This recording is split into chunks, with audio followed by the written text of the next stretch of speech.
Let the dry winds of the present moment fade away.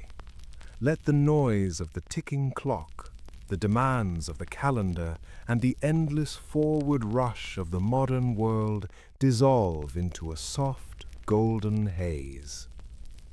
We are going to take a long, slow journey backward, drifting upstream against the current of history, until we reach a place where time does not run in a straight line, but turns in a gentle, life-giving circle. We are returning to the two lands. We are returning to Kemet, the Black Land. We are returning to ancient Egypt. Relax your body. Let your shoulders drop away from your ears. Unclench your hands. Let your breathing find a rhythm that is not the rhythm of a machine, but the rhythm of water, slow, inevitable, and deep. We are standing on the banks of the longest river in the world, under a sky of infinite, unblemished blue. To understand the peace of ancient Egypt, we must first understand the water. Before there were pharaohs, before there were pyramids, before there was writing or stone, there was the river. It flows from the deep, mysterious heart of Africa, winding its way north through thousands of miles of granite and sand, until it finally fans out into the green delta and meets the sea. For the ancient Egyptians, this river was not merely a geographical feature. It was the spine of the world. It was the blood of the earth. It was a god, Hapi, who arrived every year to wash away the dust and bring life to the dead sand. The Greek historian Herodotus, traveling here long ago, looked upon the green ribbon of the valley and said, "Egypt is the gift of the Nile."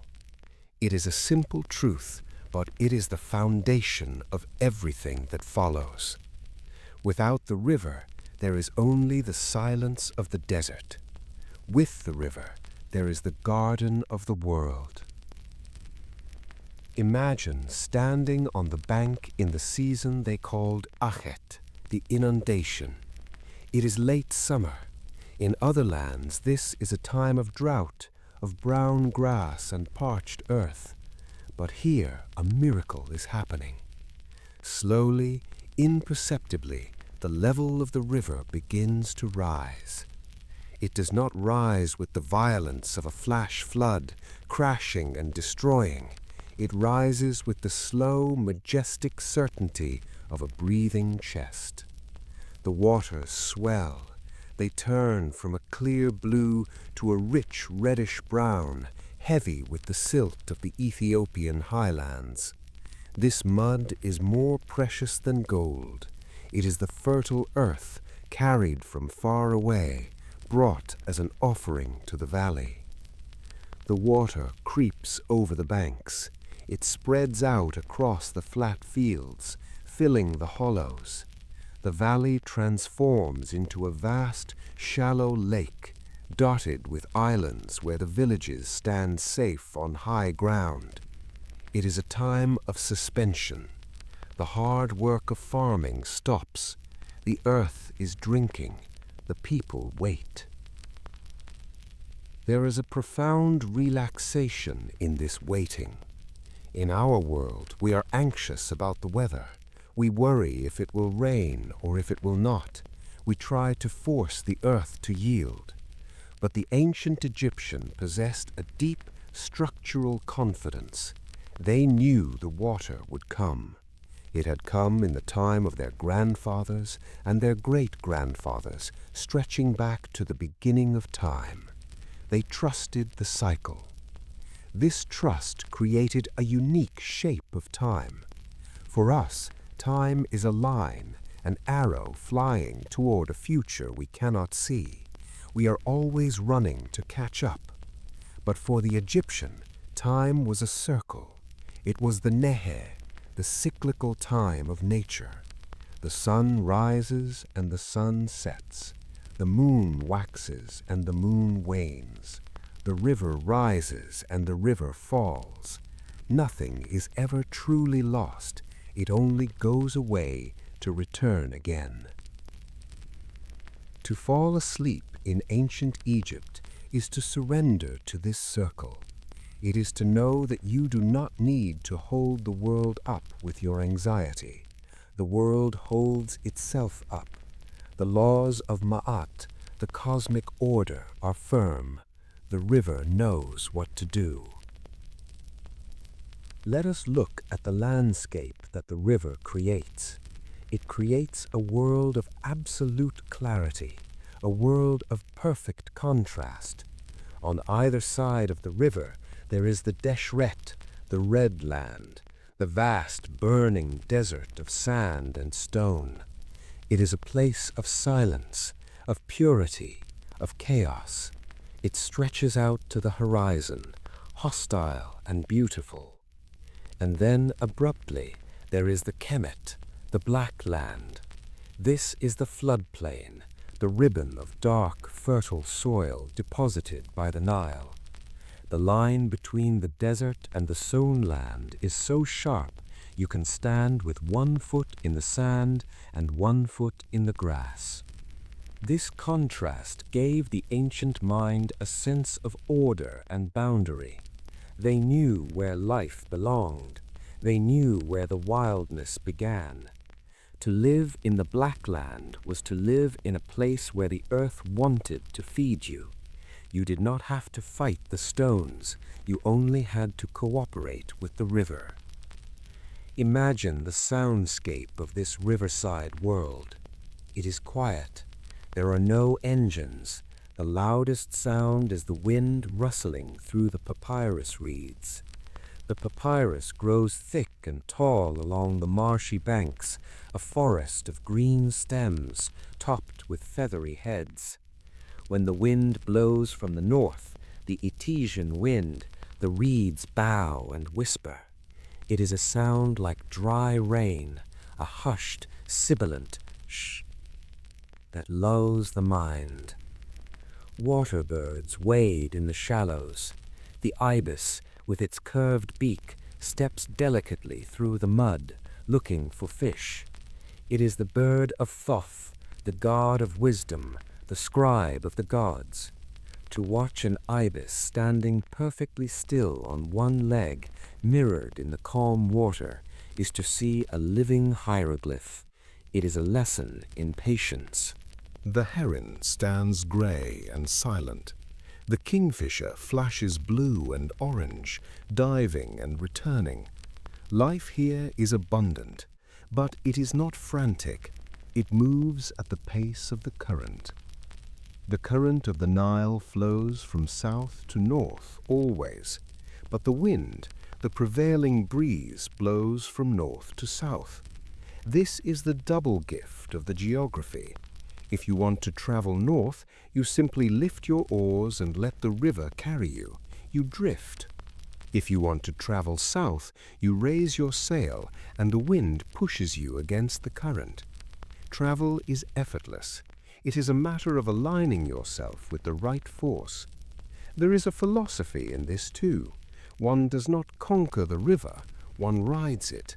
One uses the forces that are already present. As the weeks pass, the waters of the inundation begin to recede. The great lake drains away, leaving behind a carpet of fresh, black mud. It is wet, glistening, and rich. It smells of deep earth and life. Now comes the season of Peret, the emergence. The land emerges from the water. This is the time of sowing. The farmers walk out into the fields. They do not need heavy plows to break this soil. It is soft and yielding. They scatter the seeds, wheat and barley, emmer and flax. Animals are part of this rhythm. The oxen, with their wide, gentle horns, pull the light wooden plows.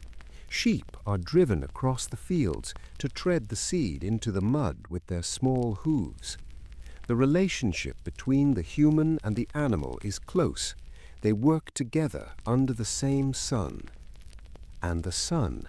We must speak of the sun, for Egypt is the child of the marriage between the river and the sun. Ra, the sun god, is not a distant abstract power. He is a physical presence. Every morning he is born in the east. He sails across the ocean of the sky in his solar bark, the manjet. He brings light, warmth, and the ability to see. At noon he is at his height, powerful and golden. In the evening he grows old and descends into the western horizon, entering the duat, the underworld, to travel through the night and be reborn again at dawn. For the Egyptian, this was not just a metaphor, it was the daily reality. The sun is reliable. It has never failed to rise. Even in the darkest night, there is the absolute certainty of the dawn. To live under this sun is to live in a world that is constantly being renewed. Every sunrise is a repetition of the first time, the moment of creation. Every morning the chaos is pushed back and the order is established again. Feel the warmth of that sun on your skin, in your imagination. It is a dry, clean heat. It penetrates the muscles, relaxing the tension. It ripens the grain. It bakes the mud bricks of the houses until they are hard as stone. It dries the dates on the palm trees until they are sweet as honey. There is a sense of abundance here that is hard for us to imagine. In many ancient cultures, food was scarce. Life was a constant battle against starvation. But in Egypt, the Nile was generous. There was bread, there was beer, there were onions and garlic, lettuce and leeks. There were figs and pomegranates. There were fish in the river and geese in the marshes. This abundance created a civilization that was not driven by the panic of survival, but by the gratitude of existence. When you have enough, you can be calm. When you know the river will feed you, you can take the time to carve a statue, to paint a tomb, to think about the nature of the soul. It is a civilization of storage. They built great granaries to hold the wheat. They made beautiful jars of alabaster and clay to hold the oil and the wine. They understood that the good years must be kept safe. This is a comforting thought, the idea of a storehouse, filled and sealed, protecting the future. As the sun begins to lower in the sky, casting long shadows across the flat fields, the river changes color. It turns from brown to gold, and then to a deep reflective violet. The palm trees, with their rough trunks and explosion of green fronds at the top, become silhouettes against the darkening sky. Boats are moving on the water. They are made of papyrus bundles bound together, or of cedar wood imported from distant Lebanon. They move silently. The fishermen are casting their nets. The scribes are putting away their pallets. The laborers are walking home along the dikes, their feet dusty, their bodies tired but satisfied. There is a stillness that settles over the valley at twilight. It is a physical weight, a velvet quiet. The air cools down rapidly, relieving the heat of the day. The smell of wood smoke rises from the cooking fires in the villages. In this quiet, the shape of time feels very large. You are not just living in a single day. You are living in a procession of days that stretches back to the beginning of the world. You are walking in the footsteps of ancestors who watched the same river, planted the same seeds, and prayed to the same sun. There is no need to rush. The river does not rush. The sun does not rush. The pyramids, standing on the edge of the desert plateau, do not rush. They are the anchors of this civilization, holding it steady against the wind of time. Imagine yourself on a small boat drifting down the Nile in the evening. The current carries you gently. You do not need to row. You can lie back on the deck and watch the first stars appear. The water laps against the hull.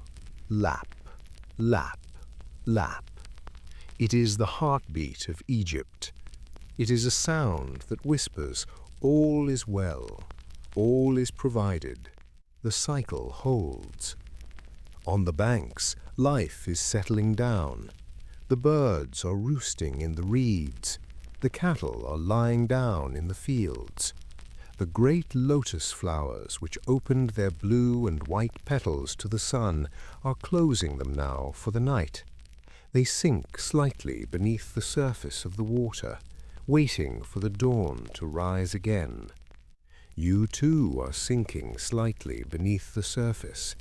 You are letting go of the hard edges of the day. You are entering the flow of the river.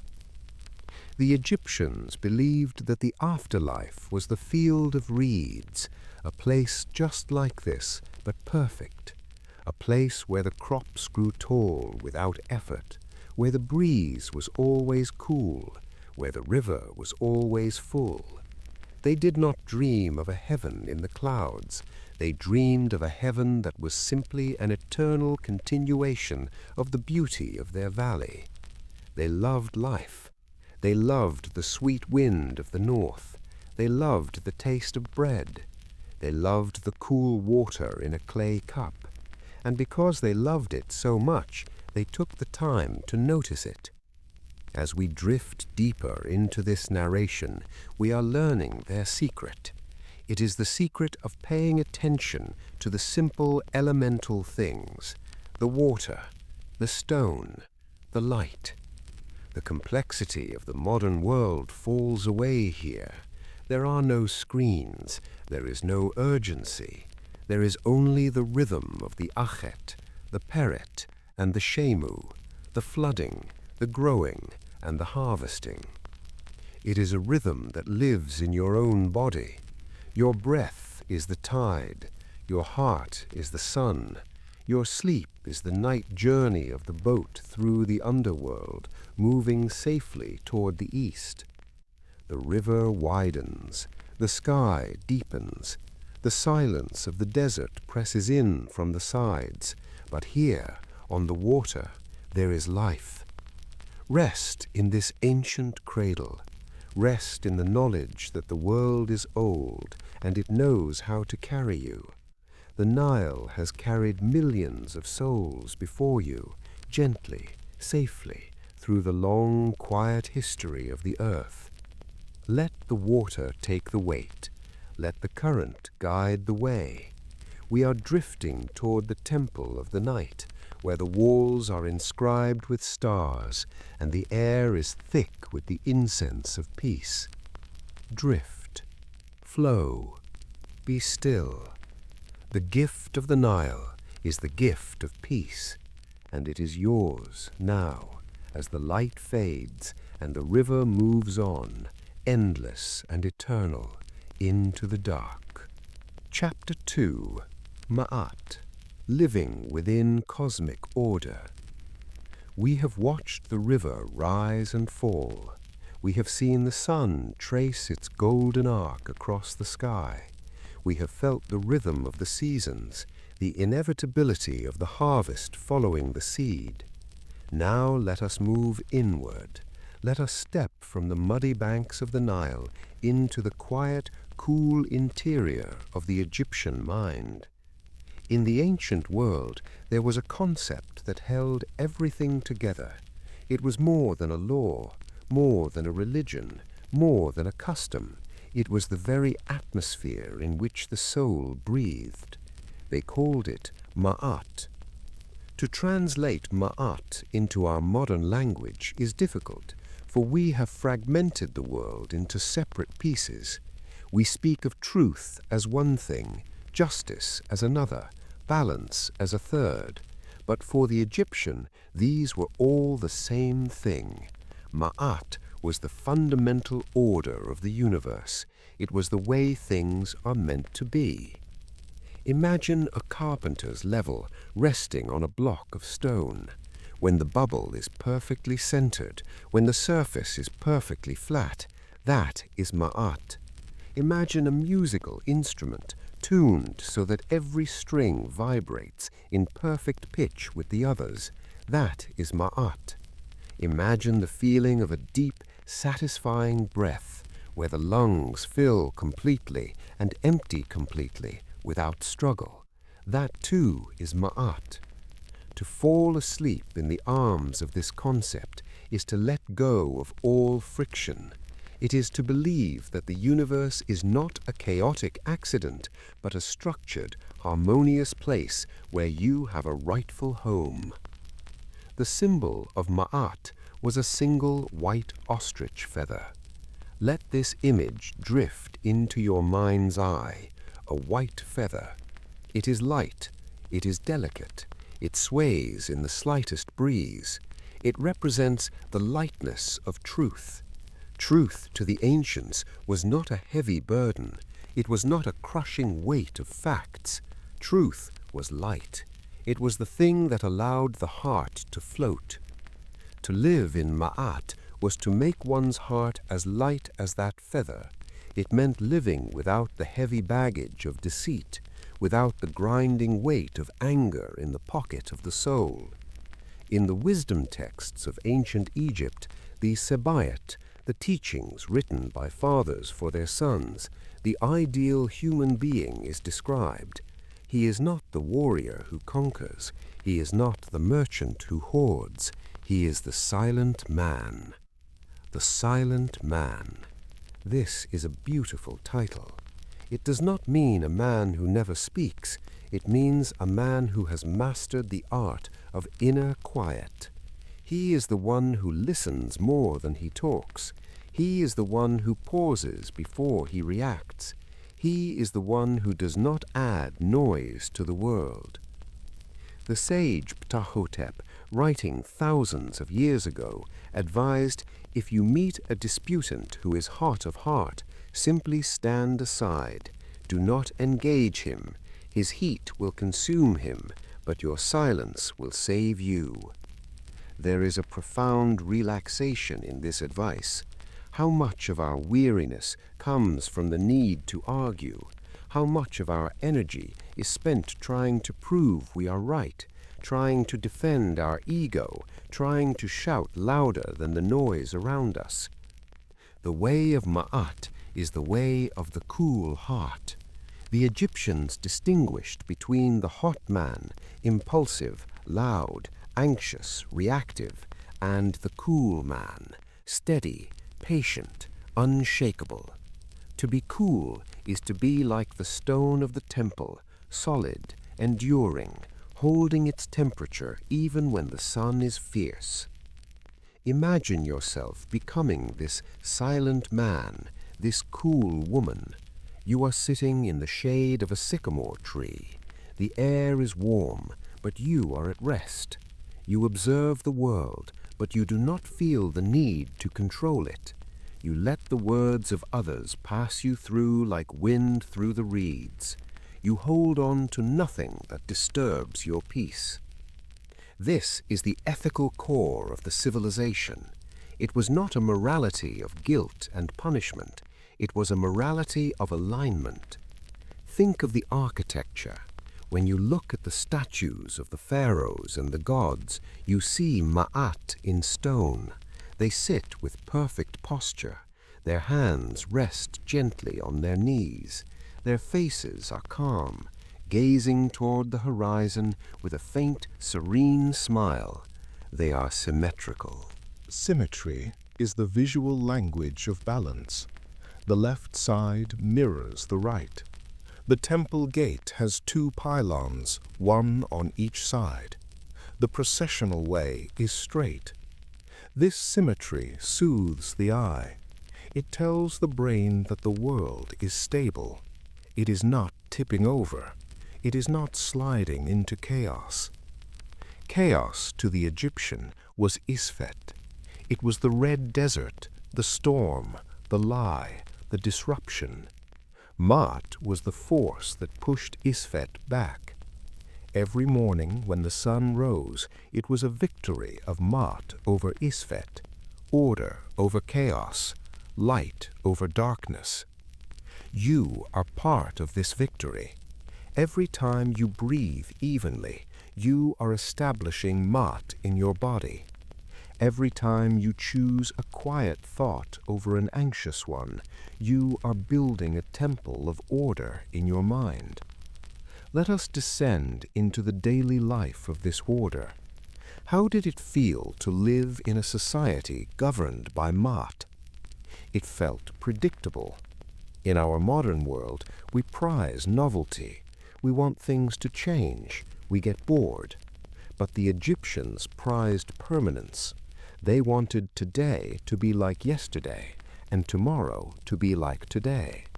They wanted the river to flood at the same time, the sun to rise at the same place, the king to sit on the same throne.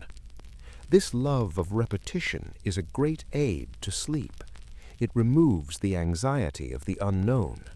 You do not need to worry about what the future holds, because the future is simply a reflection of the past. It is a mirror.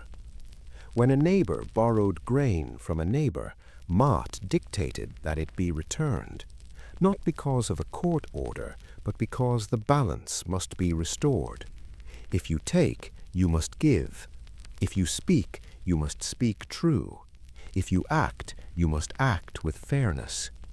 This created a web of trust. The village was held together by these invisible threads of Maat. People greeted each other with the wish, "May you live in Maat." It meant, "May your life be smooth. May your path be straight. May you have no obstacles." The wisdom text of Amenemop says, "Better is poverty in the hand of the god than wealth in the storehouse. Better is bread with a happy heart than riches with trouble." Bread with a happy heart. This is the essence of the quiet life. It is the ability to sit at a simple table, to break a piece of barley bread, and to feel completely satisfied. It is the absence of that gnawing hunger for more. Maat teaches us that enough is a beautiful amount. The concept extended to the very movements of the body. In Egyptian art, you rarely see figures rushing. They are walking, standing, kneeling, or sitting. They move with deliberation. Try to adopt this slow motion in your imagination.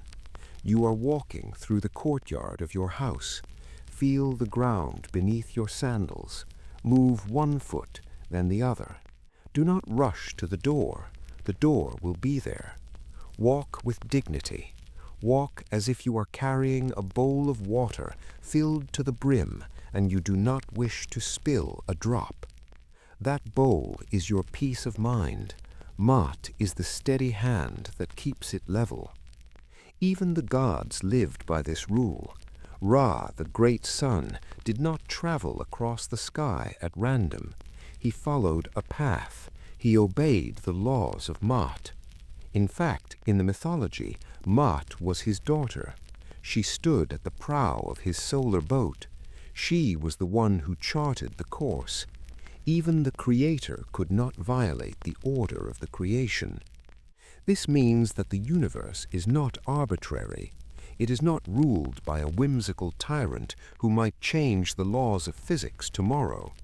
It is ruled by a deep underlying fairness. The stars circle the pole star in perfect formation. They are the imperishable ones. They do not die. They do not stray. They keep their formation for millions of years. To look up at them is to see Maat written in light. When the ancient Egyptian looked at the night sky, they did not feel small and insignificant. They felt connected to an eternal machine. They felt that their own small life was a cog in a magnificent golden clockwork that would never break down. There is a deep comfort in the idea of the scales. We often think of judgment as a frightening thing, but for the innocent, the scales are a comfort. They represent the fact that truth matters. In the hall of two truths, the heart is weighed against the feather. We will speak more of this when we speak of death, but the principle applies to life as well. Every day you weigh your actions. Did I speak kindness? Did I act with restraint? Did I listen? If you can answer yes, then your heart is light. A light heart is a heart that can sleep. A heavy heart, burdened with guilt or anger, cannot rest. It sinks. So the practice of Mat is the practice of lightening the load. It is the practice of letting go of grudges. If someone has wronged you, you let it go, because holding on to it creates imbalance. It creates heaviness. You return to the center. You return to the cool. Imagine the sound of a plumb line hitting a stone. Tap. It hangs straight. It shows the builder where the true vertical lies. Imagine the sound of a reed pen dipping into ink. Dip. It writes the truth on the papyrus. It records things as they are, not as we wish them to be. Imagine the sound of the wind smoothing the sand in the desert. Hiss. It erases the footprints of the confused traveler. It returns the dune to its perfect, wind-sculpted curve. These are the sounds of Mat.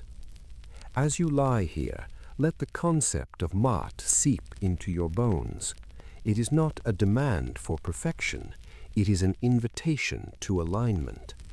Align your spine. Let it be straight, like the Jed pillar, the symbol of stability. Align your breath. Let it be even, like the flow of the canal. Align your thoughts.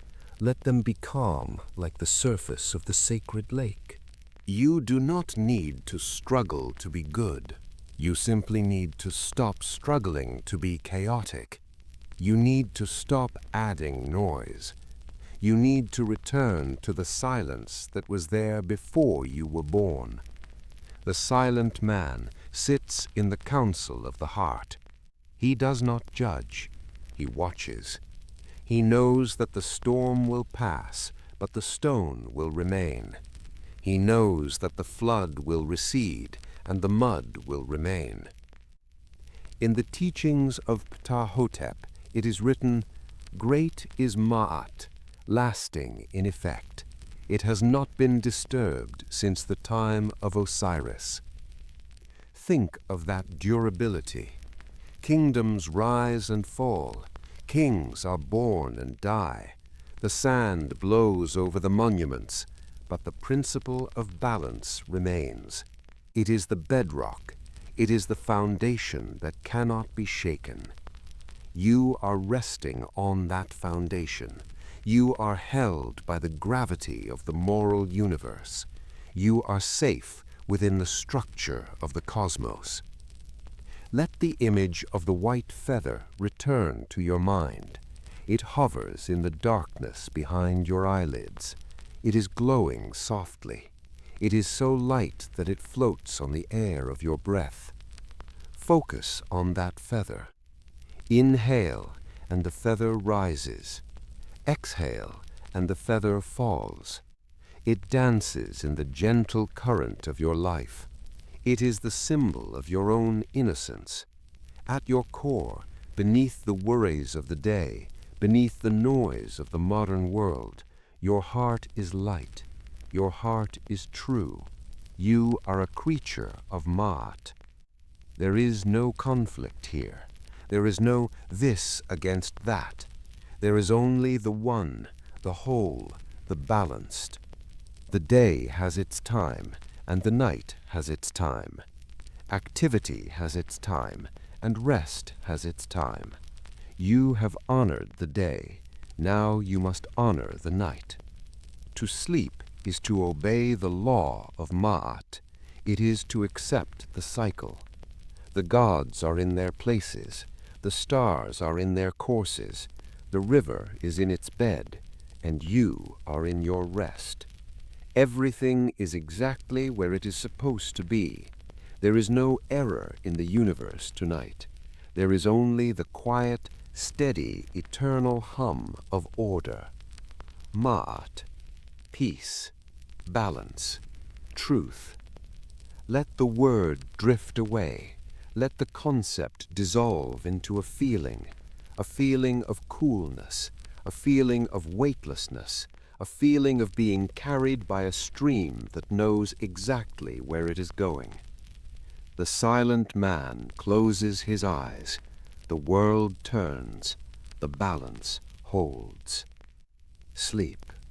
Chapter 3. The Gods Who Walked Among Daily Life. We have followed the river, and we have aligned ourselves with the silent, invisible balance of Ma'at.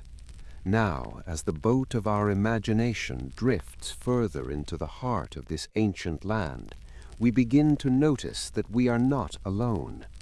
The world of the ancient Egyptian was not an empty stage where humans played out their lives in isolation. It was a crowded, vibrant place.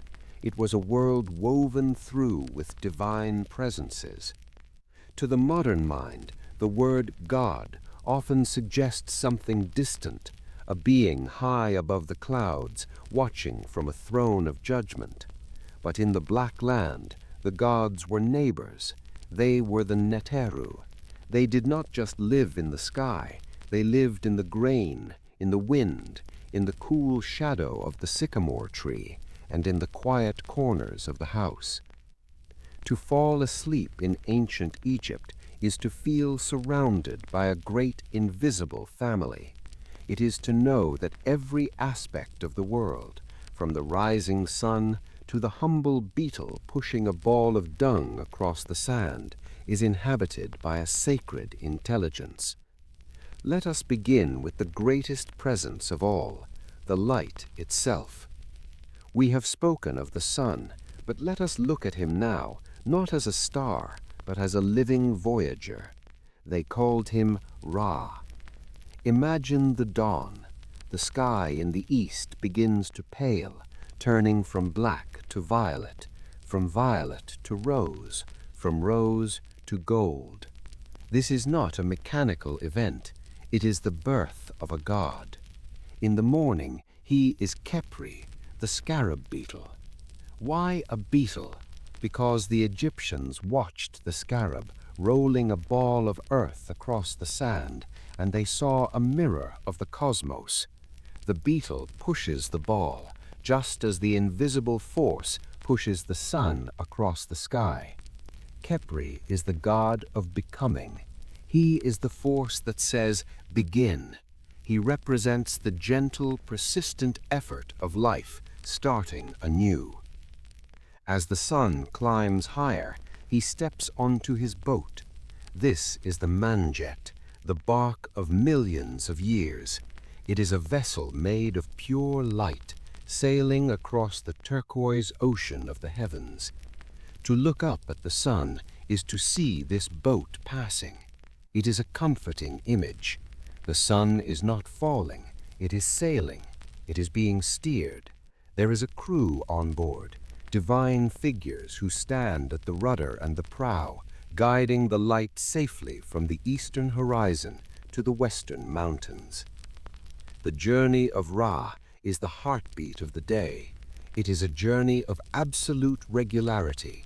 He never rushes, he never stops, he never loses his way. For the farmer working in the fields, or the scribe sitting in the shade, the movement of the sun is a constant reassurance that the universe is working. The captain is at the helm. The course is true. When you feel the warmth of the sun on your skin, you are feeling the touch of Ra. It is a benevolent touch.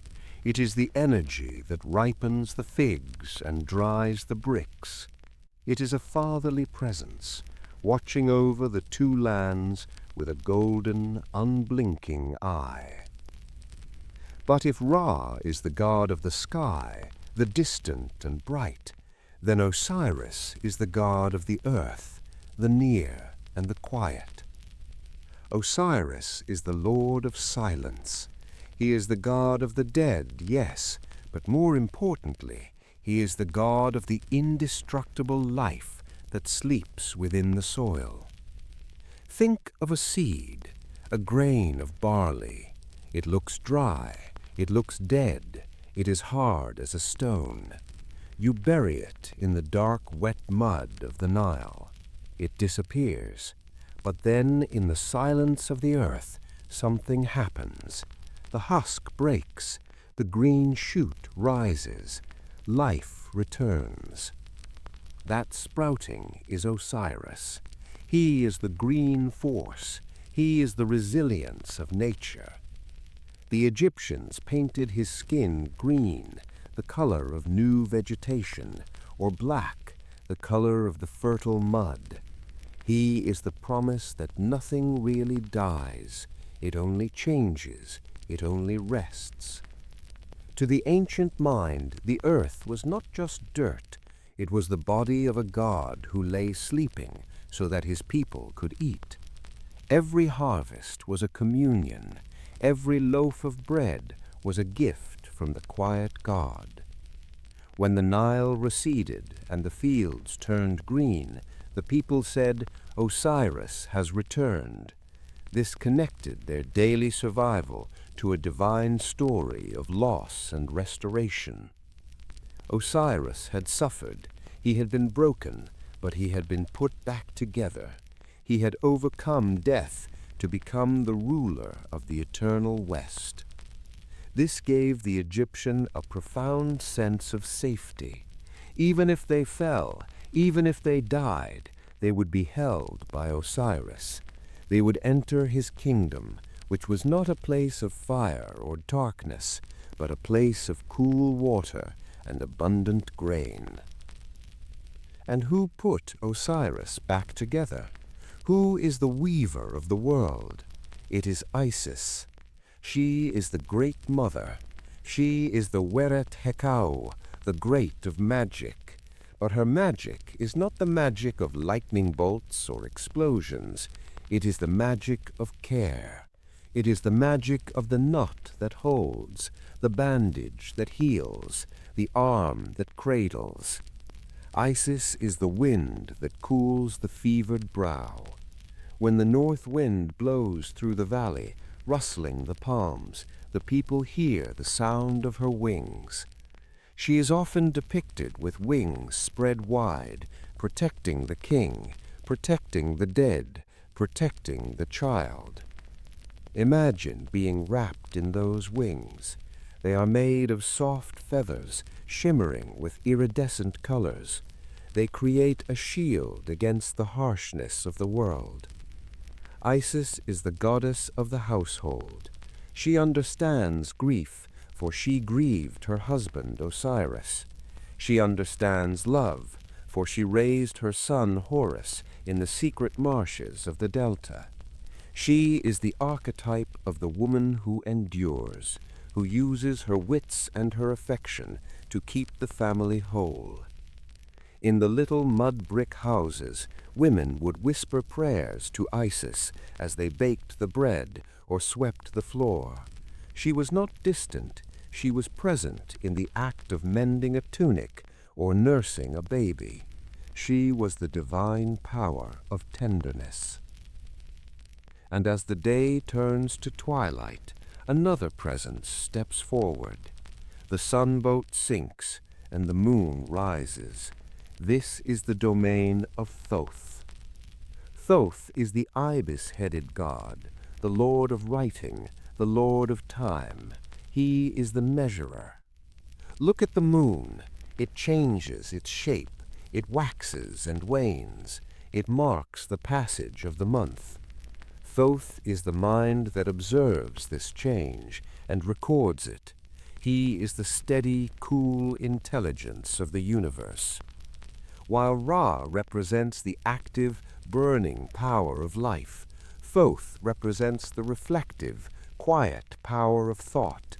He is the scribe. He writes the history of the world on the leaves of the sacred Persea tree.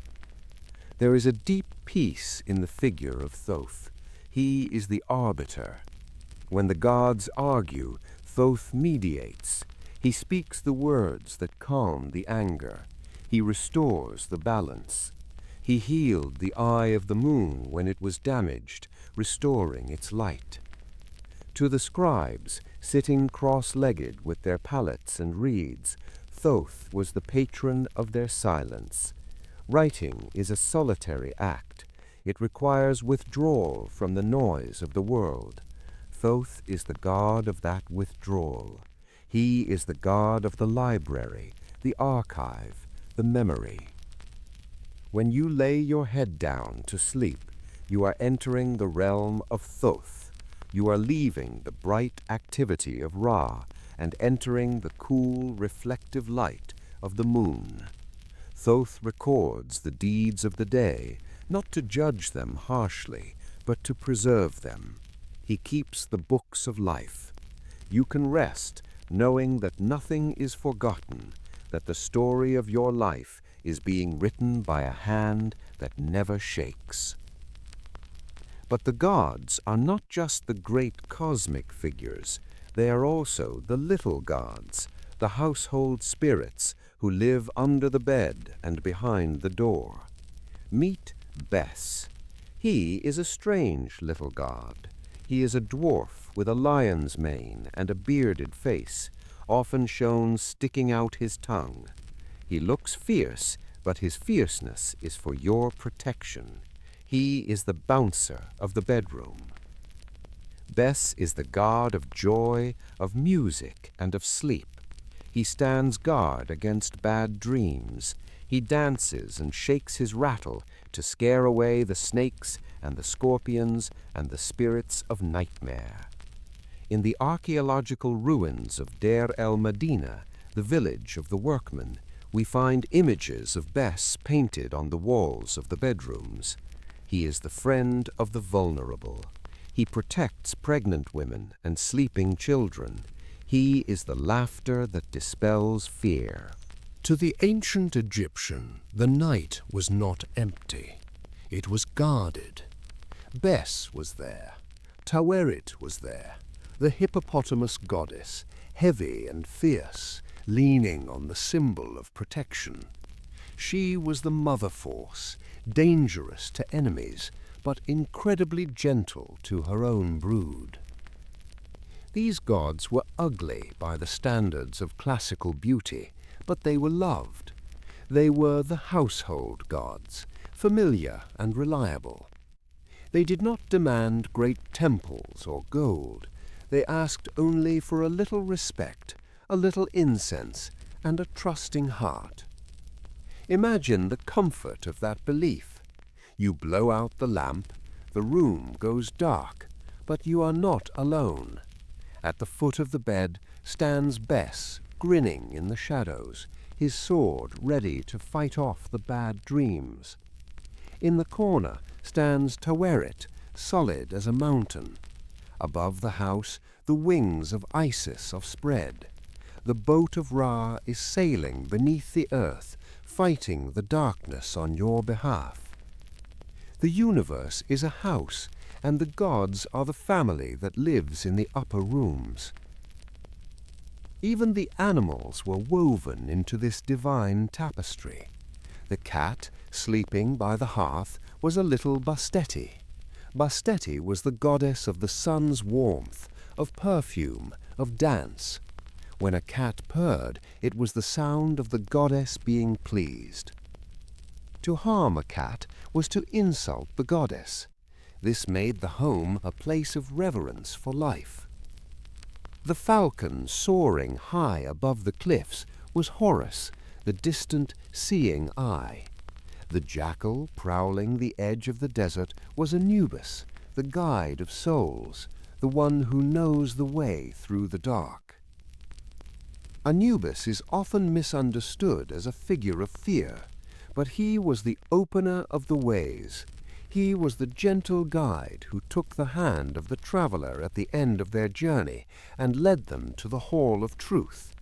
He was the dog that waits for the master. He was the protector of the body in its sleep of death. So the landscape of ancient Egypt was a landscape of symbols. A tree was not just a tree, it was a dwelling place of Hathor, the lady of the sycamore. Hathor was the goddess of love, of beauty, of intoxication. She offered food and water to the thirsty soul in the afterlife. Imagine sitting under the wide green leaves of a sycamore. You are hot and tired. You drink cool water from a jar. In that moment of refreshment, you are accepting the hospitality of Hathor. The relief you feel is a divine gift. This worldview dissolved the barrier between the sacred and the profane. There was no secular world. Everything was touched by the divine. This gave a weight and a dignity to the smallest actions. Washing your face was a ritual of Nun, the primal waters. Lighting a fire was a ritual of Ra. Eating bread was a ritual of Osiris. It meant that a person was never truly lost. How could you be lost when the wind was a goddess, and the sun was a god, and the earth was a god?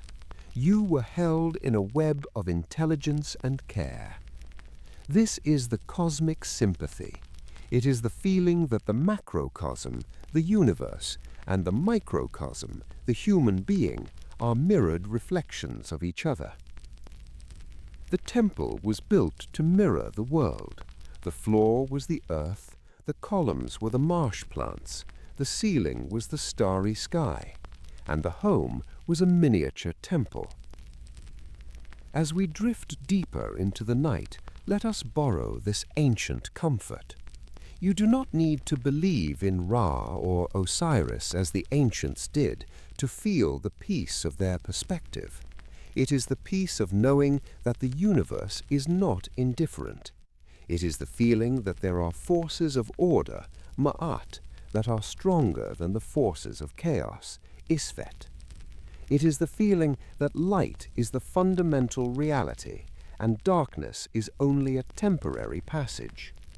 It is the feeling that life is resilient, like the green shoot of Osiris breaking through the soil. The gods of Egypt were calm. Look at their statues. They are not grimacing in effort. They are not shouting. They are composed. They exist in a state of hetep, peace, satisfaction, rest. They invite us to enter that state. Let the image of the sunbark drift into your mind. It is sailing now through the underworld, the duat. It is midnight in the boat. The water is dark and still. The stars are trailing their hands in the river of the sky. The gods on the boat are quiet. They are keeping the watch. You are a passenger on this boat. You are tucked away in the cabin, safe, warm, and protected. The jackal watches the path. The ibis records the hours. The beetle prepares the ball of the new sun. The mother spreads her wings. The air is thick with the scent of myrrh and blue lotus. The lotus flower sinks into the water, closing its petals tight, holding its golden center safe until the morning. You are that flower. You are sinking gently into the waters of sleep. The gods are walking softly in the room, keeping the silence, holding the balance. The world is full. The world is safe. The world is divine. Chapter 4. Home, Family, and the Gentle Order of the Household. We have walked among the gods, and we have felt the vast eternal rhythms of the river and the sun. But the ancient Egyptian did not live in the sky, and they did not live in the temple. They lived in the house. Let us leave the grand avenues of the gods. Let us step away from the glare of the desert sun and walk toward the village. We are entering a place of absolute safety, a place enclosed and quiet. We are entering the pair, the home. In the workers' village of Deir el Medina, nestled in a hidden valley on the west bank of the Nile, the houses sit close together, shoulder to shoulder, sharing their walls. They form a tight, protective honeycomb against the vastness of the wilderness. To step off the dusty street and cross the threshold of one of these houses is to step into a cooler, slower world. The first thing you feel is the sudden drop in temperature. The walls of the Egyptian house are made of mud brick. This is not the cold, hard stone of the monuments. This is domestic earth. The bricks are shaped from the dark silt of the Nile, mixed with straw and baked slowly in the sun.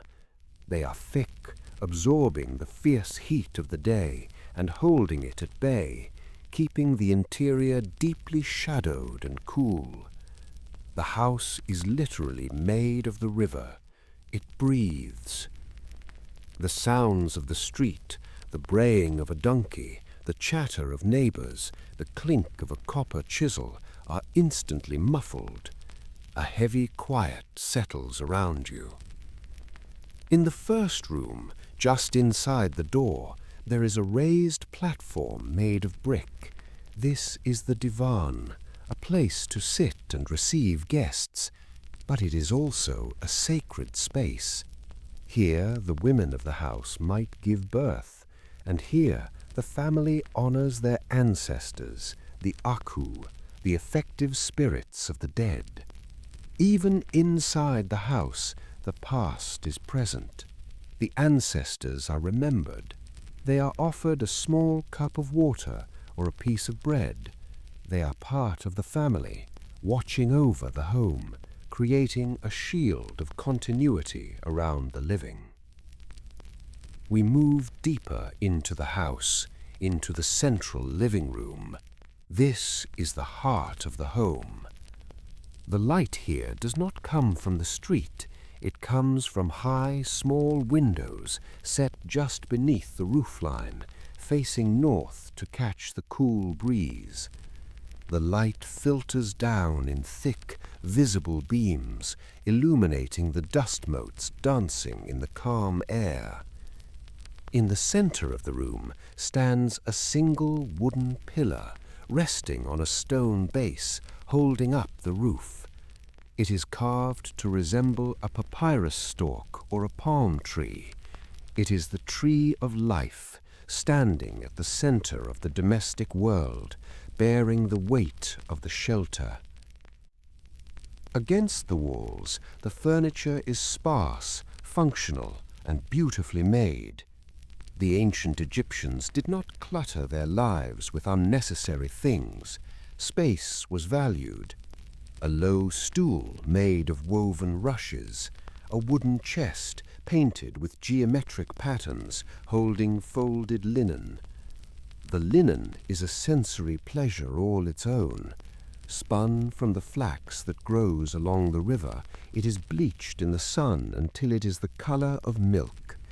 It is cool to the touch, breathable, and soft against the skin. The smell of clean linen, folded away in a dark chest, is the smell of care and order. This house is ruled by affection. The archaeological records, the letters written on papyrus and shards of pottery, reveal a family dynamic that is surprisingly gentle. This was not a rigid patriarchy where the father ruled with an iron fist. The husband was the lord of the house, but the mistress of the house, the Nebet Per. They were partners. In their love poetry, they called each other brother and sister, not literal siblings, but terms of endearment that meant equal. Marriage contracts show mutual respect and shared property. Letters sent by men working away in the desert quarries to their wives at home are filled with longing. "I send you my love," a scribe writes to his wife on a piece of limestone. "I desire to see you. May you be healthy. May the gods protect you. There are even letters written to the dead. A grieving widower writes a note to his deceased wife, asking her spirit why she has left him, reminding her of the years they spent together in peace, and placing the letter in her tomb so she can read it. It is a testament to a love that the grave could not extinguish. The children, too, are cherished. They are seen as gifts. You can hear their laughter in the courtyard, playing with wooden toys, a carved cat with a moving jaw, a ball made of stitched leather. The instruction texts advise fathers to love their children, to feed them well, and to bring gladness to their hearts. This mutual care is the mortar that holds the mud brick walls together. It is the domestic version of Ma'at, harmony in the home. As the afternoon wanes, we move to the back of the house, to the kitchen area. Often this space is open to the sky to let the smoke escape. The smell of baking bread begins to fill the air. It is a warm, yeasty, comforting aroma. The mother or grandmother is grinding the emmer wheat on a saddle quern, a smooth stone hollowed out by generations of use. The rhythm is hypnotic. Push, pull, push, pull. The flour is mixed with water and formed into round, flat loaves. They are slapped onto the hot clay walls of the oven, baking quickly. Beer is brewing in the corner, not the bitter drink of the modern world, but a thick, sweet, nutritious porridge made from fermented barley. It is the drink of life, shared by everyone from the smallest child to the oldest grandfather. The evening meal is being prepared. It is simple but deeply satisfying. Onions, sweet and pungent, garlic, lentils, a cucumber, crisp and full of water, perhaps a fish caught from the river that afternoon, grilled over the open coals. The family gathers in the central room as the twilight deepens. They sit on mats of woven palm leaves. They eat with their fingers, sharing from common bowls. There is a sense of completion. The work of the day is done. The stonemason has returned from the Valley of the Kings. The farmer has walked in from the fields. The scribe has put away his pallet. They are inside now. The desert is outside. The wildness of the world is kept at bay by the thick walls and the love of the family. As the light of the sun fails, the darkness inside the house becomes absolute. It is time for the lighting of the lamps. This is a quiet evening ritual. Small bowls made of clay or alabaster are brought out. They are filled with sesame oil or the oil of the ricinus plant. A wick of twisted flax is placed in the oil. A little salt is added to the oil. The Egyptians learned that salt prevents the lamp from smoking, keeping the air clean. The flame is lit from the kitchen fire. It is a tiny golden teardrop of light. It casts a warm, soft glow against the mud-plastered walls. Shadows flicker and dance, making the painted chests and the wooden pillars seem to come alive. The family sits in this pool of light. It is intimate. The darkness outside the circle of the lamp is vast, but inside the circle there is warmth. Voices are lowered. Stories are told.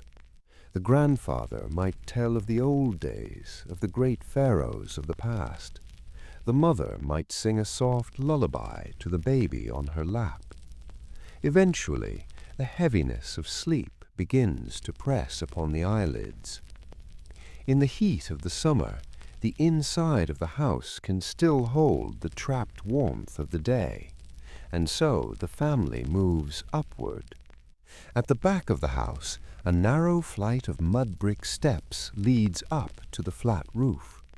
To walk up these steps is to leave the enclosed world of the house and enter the cool, vast world of the night. The roof is a second living room surrounded by a low parapet wall for safety. Here the air is moving. The north wind, the breath of Isis, sweeps down the Nile Valley, bringing relief from the heat. It is a sweet, cool breeze. Mats of woven reeds are unrolled on the roof. The bedding is brought up. The family lies down under the open sky. Above them, the canopy of the stars is magnificent. There is no roof to block the view. The Milky Way stretches like a river of silver across the blackness. The constellations of the northern sky, the imperishable ones, rotate silently around the pole. Lying on the roof, you are suspended between the earth and the heavens. Below you, the house is solid and secure. The thick walls hold the foundation. The grain is stored in the cellar. The water jars are full. Around you, the village is doing the same. You can hear the soft murmuring of neighbors on their own roofs, a low laugh, the hushing sound of a mother. Then silence. The whole village is breathing together. You rest your head on the wooden headrest. To our modern eyes, a wooden headrest seems strange, even uncomfortable. But in the heat of the Egyptian night, the wooden headrest is a perfect invention. It is shaped to the curve of the neck. It lifts the head up into the path of the cool breeze, allowing the air to circulate. Wrapped in a piece of soft linen, it provides a firm, steady support. It is designed to hold the head in alignment, keeping the spine straight, mirroring the balance of Maat even in sleep. The coolness of the night deepens. The mud brick of the roof beneath you releases the last of the sun's warmth, a gentle, soothing heat against your back. You pull the linen sheet up over your shoulders. The day is over. The work is done. The ledger of the day's activities is closed. There is nothing left to do but surrender to the night. The home is a sanctuary. It is a place of hetep, peace, rest, and satisfaction. It is a small boat of order anchored in the river of time. You are safe here. You are surrounded by the objects of your life, made by the hands of craftsmen who care for their work. You are surrounded by the spirits of your ancestors who wish you well. You are surrounded by the quiet breathing of the people who love you. The smell of the baked bread still lingers faintly in the cool air, a reminder of the earth's abundance. The stars watch over the roof. The wind whispers in the palm fronds at the edge of the village. Let the safety of the ancient home wrap around you. Let the thick walls of the house become the boundaries of your mind, keeping the worries of the outside world far away. Inside the walls, there is only the slow, steady rhythm of rest. Chapter 5. Work, Craft, and the Calm Pride of Labor. The sun has risen. Ra has stepped aboard his solar bark in the east, and his golden light has touched the top of the pyramid, then the limestone cliffs, and finally the green valley floor. The world is awake. In the modern world, we often wake with a jolt, our minds immediately flooded with a list of tasks, deadlines, and anxieties. We view work as a thing to be got through, a transaction of time for money, often divorced from the rhythm of our bodies or the needs of the earth. But let us drift back to the banks of the Nile, to a time when work was something different. In ancient Egypt, Work was not merely an economic necessity. It was a participation in the act of creation. It was the human hands continuing what the gods had begun. The day begins with a sound, a low rhythmic creaking. It is the sound of the shaduf. Picture a long wooden pole balanced on a pivot. On one end, a heavy lump of clay acts as a counterweight. On the other, a bucket hangs from a rope. A farmer stands by the canal in the cool morning air. He pulls the rope down, creak, dips the bucket into the water, splash, and lets the counterweight lift it up. Whoosh! He pours the water into the irrigation ditch that feeds his field. Dip, lift, pour. Dip, lift, pour. It is a motion as steady as a heartbeat. He does not rush. He cannot rush. The water moves at its own pace. He is simply the engine that moves the river to the root. There is a meditative quality to this labor, a trance-like state induced by the repetition. The water glints in the morning light, running through the small channels, bringing life to the onions, the leeks, and the grain. Let us walk further into the fields. The season is perit, the time of emergence. The mud is drying. It is time to plough. The plough is a simple tool made of acacia wood, shaped like a wishbone. It is pulled by 2 oxen. Look at the oxen. They are massive, gentle beasts with wide, lyre-shaped horns and soft brown eyes. They move with a slow, rocking gait. They do not hurry. They know the work. The farmer walks behind the plough, his hands gripping the wooden handles. He feels the vibration of the earth as the bronze tip breaks the crust. He speaks to the oxen in low, guttural sounds, a language of clicks and hums that they understand perfectly. There is a profound tactile satisfaction here. The feet sink into the cool, dark soil. The smell of the turned earth is rich and damp, the smell of fertility itself. Behind the plough, a sower walks, carrying a basket of grain. With a rhythmic sweep of the arm, he scatters the seed. Step, sweep, step, sweep. The golden seeds arc through the air and vanish into the black furrow. It is an act of faith. The farmer trusts the soil. He trusts the seed. He trusts the sun. He is weaving his labor into the fabric of the seasons. In the tomb paintings, the houses of eternity, we see these scenes depicted again and again. The figures are not bent in agony. They are upright. They are moving in unison. Often there is a musician painted nearby, a flute player standing in the field, playing a tune to keep the rhythm of the work. Imagine that, harvesting wheat to the sound of a flute. It transforms labor into a dance. When the harvest comes, the rhythm changes. Now it is the time of the sickle. The men move in a line across the field of golden emmer wheat. The sickles are made of wood, inset with jagged teeth of flint. They make a dry, whispering sound as they cut the stalks. Swish, swish. The sun is high now. The heat is heavy. But there is a camaraderie in the heat.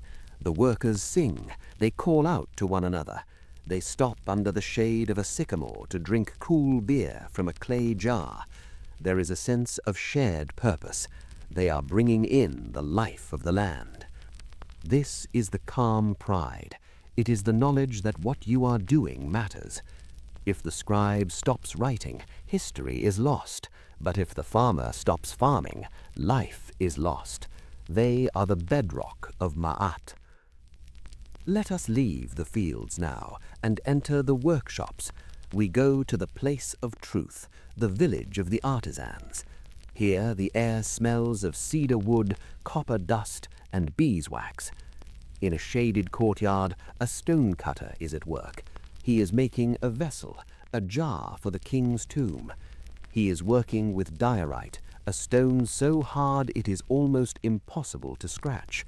He does not use a hammer and chisel for this. He uses a drill weighted with stones and an abrasive powder made of sand. The work is impossibly slow. To hollow out a single vase might take months. Grind, turn, grind, turn. To the modern mind, this slowness might seem maddening, but to the Egyptian artisan, it was a communion with eternity. He was not making a plastic cup to be used once and thrown away. He was making a vessel that would last forever. He was making a shape that would outlive him, outlive his children, outlive the very house he sat in. He runs his thumb over the rim of the jar.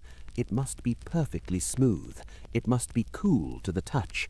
He closes his eyes to feel the curve. If there is a rough spot, he applies the sand again. He has nowhere else to be. The perfection of the object is the goal. There is a profound peace with working with stone. Stone is silent. It is patient. It demands patience from the worker. It slows the heart rate. You cannot force stone. If you strike it too hard, it breaks. You must persuade it. You must wear it down with gentle persistence. Nearby, a carpenter is working with wood. Wood was rare and precious in Egypt. Cedar imported from Lebanon, ebony from the south. He treats it with reverence. He is building a chair. He uses an adze, a tool with a curved blade to shape the legs. Thwack, thwack. The chips of wood fly off, releasing a scent of resin and ancient forests.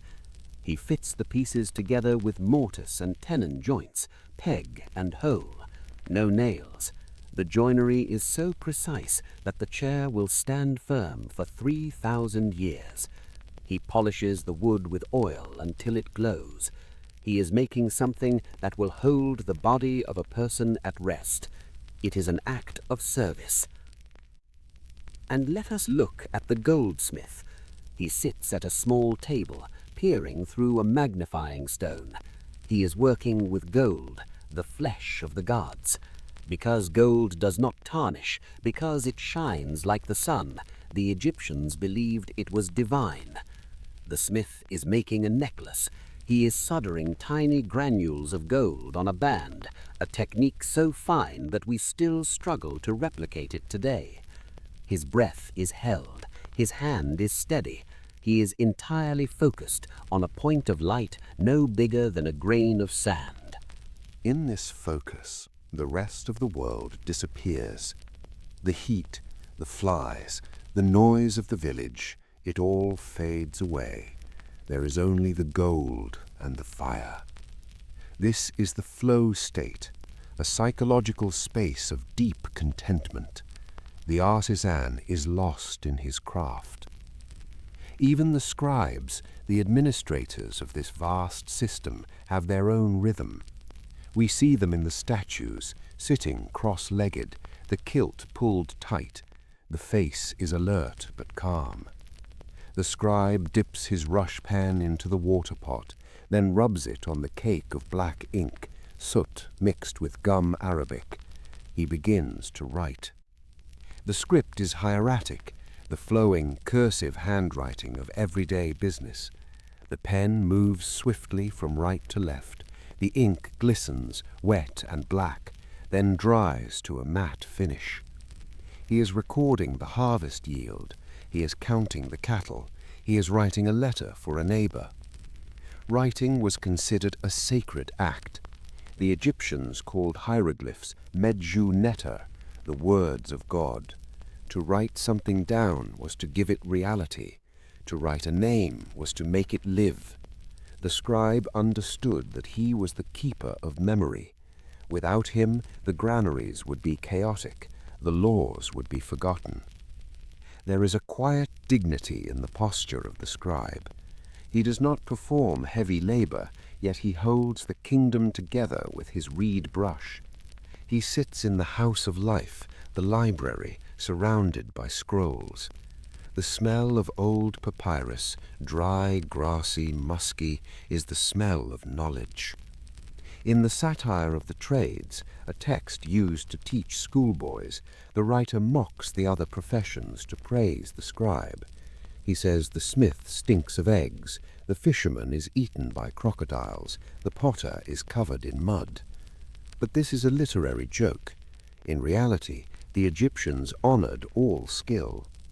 The god Ptah was the patron of craftsmen. He was the great fashioner, the one who spoke the names of things and made them be. Every artisan was a priest of Ptah.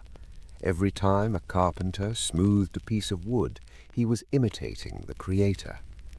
This spiritual dimension gave work a lightness. It was not a curse, it was a duty to the cosmos. As the afternoon wears on, the light begins to change. The shadows in the workshop lengthen. The stonecutter puts down his drill. His hands are grey with dust. The carpenter sweeps the wood shavings into a pile. The farmer unyokes the oxen. Now comes the feeling that is the precursor to sleep, the satisfying fatigue. It is a specific kind of tiredness. It is not the exhaustion of stress, the drained feeling of having fought against the world all day. It is the physical heaviness of having used the body well. The muscles ache, but it is a good ache. It is the ache of strength used for a purpose. The hands are stiff, but they are clean. The mind is quiet because it has been focused on concrete things, on wood, on stone, on grain, on ink. The worker walks home. He stops at the river to wash. The cool water rinses away the stone dust and the mud. He feels the coolness of the air on his damp skin. He is returning to himself. He enters his house. He smells the bread baking. He sees the lamp lit. He sits down. He does not need to exercise to tire himself out. He does not need to watch entertainment to distract his mind. His mind is already settling. The rhythm of the work has smoothed out the jagged edges of his thoughts. Think of the vibration of the stonecutter's drill. Hum, hum. That vibration has entered his bones. It acts as a lullaby. Think of the sway of the farmer walking behind the plough. Rock, step, rock, step. That motion is still with him, like the feeling of the sea after you step off a boat. It rocks him towards sleep.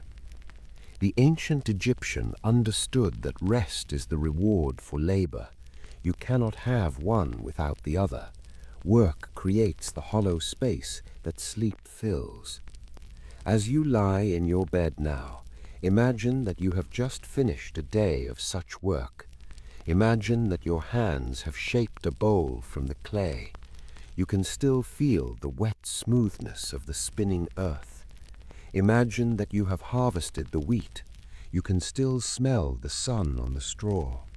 Imagine that you have carved a line of hieroglyphs.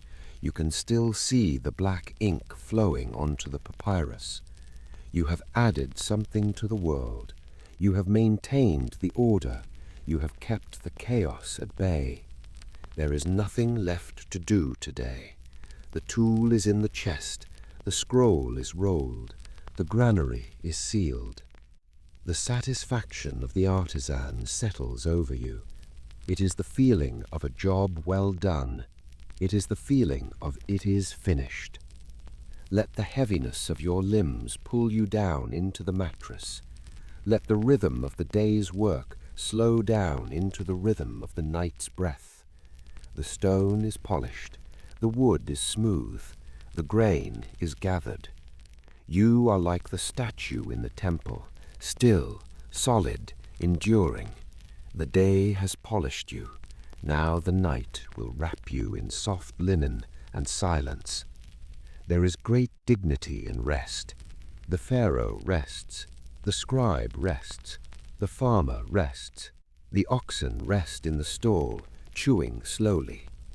The whole land of Egypt, from the delta to the cataracts, lays down its tools. The noise of the chisel stops. The song of the reaper ends. There is only the sound of the river flowing north, carrying the gift of water to the sleeping land. You are part of this flow. Your work is done. Your rest is earned. Chapter 6. Words that last forever. Writing, memory, and wisdom. The sun has moved past its zenith. The intense white heat of the afternoon has begun to soften, casting the shadows of the great pylons long across the temple courtyards. We have seen the farmer in the field and the artisan in the workshop, men whose hands are stained with the earth and the stone. Now let us step out of the glare and into a place of profound shadow and silence. We are entering the Per Ankh, the House of Life. This is the library, the scriptorium, the university of the ancient world. It is attached to the temple, hidden behind thick walls of mud brick and stone. To enter here is to leave the noise of the world behind. The air is cool, still, and smells of old things, of dry papyrus, of cedar wood shelves, of gum arabic and beeswax. Here sits the scribe. If the farmer is the hands of Egypt, and the pharaoh is the heart, the scribe is the memory. He sits on the floor, legs crossed, his white linen kilt pulled tight across his knees to form a table. He is the image of absolute concentration. He does not move save for his hand. He is a statue of patience, breathing the dust of wisdom. Let us look closely at the tools of his quiet trade. They are simple, yet with them he builds a world that will outlast the stone. In his hand he holds a palette. It is a long rectangular piece of polished wood or ivory. At one end there are two circular depressions, like the eyes of a small animal. One holds a cake of black ink, made from the soot of baking ovens, mixed with water and gum arabic. One holds a cake of red ink, made from the ochre of the desert earth. Black for the main text, for the flow of life, for the reality of the black land. Red for the headings, for the dangers, for the power of the red land. He holds a rush pen, a kash. It is not a quill, nor a metal nib. It is a stem of the Juncus maritimus plant, plucked from the salt marshes. The scribes eschewed the end of the stalk until the fibers have separated, forming a fine, soft brush. He dips the brush into a small pot of water, then rubs it gently on the cake of black ink. Dip, rub, lift. The motion is fluid. It is a ritual. The ink flows onto the brush, dark and glistening. Before him lies the papyrus. This is the great invention of the Nile. It begins as a tall green reed growing in the marsh, swaying in the wind. The outer rind is peeled away to reveal the white pith. This pith is sliced into thin strips. The strips are laid side by side, and then another layer is laid across them at a right angle. They are pressed and beaten until the natural sap acts as a glue, binding them into a single flexible sheet. Run your mind over the surface of a fresh sheet of papyrus. It is not smooth like modern paper. It has a texture. It has a grain, a grid of horizontal and vertical fibers. It is golden brown, the color of toasted bread or dried grass. It smells of the riverbank. The scribe touches the brush to the papyrus. Scritch, scratch, hush. The sound of the reed moving across the fibers is a whisper. It is the loudest sound in the room. He is writing in hieratic. This is the cursive script, the flowing handwriting of the day. It is faster than the carved hieroglyphs of the monuments. It is the script of poetry, of letters, of stories. The signs flow into one another. The bird becomes a sweeping line. The owl becomes a curve. To write for the ancient Egyptian was not merely to record data. It was a magical act. They called their writing Medju Neter, the words of the god. They believed that Thoth, the ibis-headed god of wisdom, had given the gift of writing to humanity so that we might overcome the weakness of our memory. When the scribe writes a word, he is giving it reality. To name the thing is to make it exist. To name the person is to ensure they will live forever. To speak the name of the dead is to make them live again, the texts say. But speech is fleeting. It vanishes on the wind. Writing is permanent. Writing captures the breath and holds it in the net of ink. There is a deep peace in this belief. It suggests that nothing needs to be lost. The harvest yields, the rising of the river, the wisdom of the fathers, the love songs of the youth. All of it can be caught. All of it can be stored. The scribe writes a line, and he pauses. He dips the brush again. He is in no hurry. He knows that he is conversing with the future. He is writing for a reader who may not be born for 1,000 years. This long perspective calms the mind. The urgencies of the present moment seem small when you are writing for eternity. In the papyrus Lansing, a text used to teach young scribes, the teacher praises the profession. He says, "Be a scribe. It saves you from toil. It protects you from the heat of the sun. Your skin will be smooth. Your hands will be soft." But beyond the comfort, there is the immortality. A book is better than a painted tomb, the sages wrote. A book is better than a strong wall. A man decays, his corpse is dust, all his kin have perished, but a book makes him remembered through the mouth of the reciter. Imagine the feeling of unburdening that comes with writing. We all carry thoughts that are heavy. We carry worries, lists, memories that swirl around in our heads like bees in a jar. The scribe knows the secret of release. He takes the thought and transfers it to the papyrus. Once it is written down, the mind can let it go. It is safe now. It is outside the head, captured in the black ink. The scroll remembers, so the scribe can forget. The scroll holds the worry, so the scribe can rest. This is the therapeutic power of the written word. It clears the inner space. As the scribe works, he might be copying a piece of wisdom literature, the Sabbath. These were instructions written by fathers to their sons, teaching them how to live a good life, how to live in Ma'at. Listen to the tone of these ancient words as they appear on the page. They are not fiery sermons. They are cool, practical, gentle advice. Do not be proud of your knowledge, writes Ptahhotep. Consult with the ignorant as well as the wise. The limits of art are not reached, and no artist's skills are perfect. Good speech is more hidden than greenstone, yet it may be found among the maids at the grindstones. If you sit at the table of one who is greater than you, take what he gives. Do not stare at him.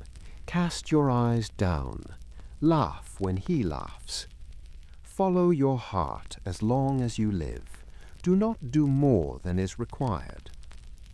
These words are like cool water. They teach moderation. They teach humility. They teach that the good life is a life of social harmony, of fitting in, of not causing trouble. The scribe copies them, character by character. As he writes, he internalizes the wisdom. The rhythm of the hand informs the rhythm of the soul. He becomes the silent man of the text, composed, thoughtful, listening. The light in the house of life begins to fade. The sun is dropping below the western wall. The shadows in the corners of the room thicken. The scribe stops. He cleans his brush in the water pot. The water turns a cloudy gray. He wipes the palette with a linen rag. He rolls up the papyrus. The scroll is a beautiful object. It is rolled tightly, tied with a piece of string, and sealed with a lump of wet clay.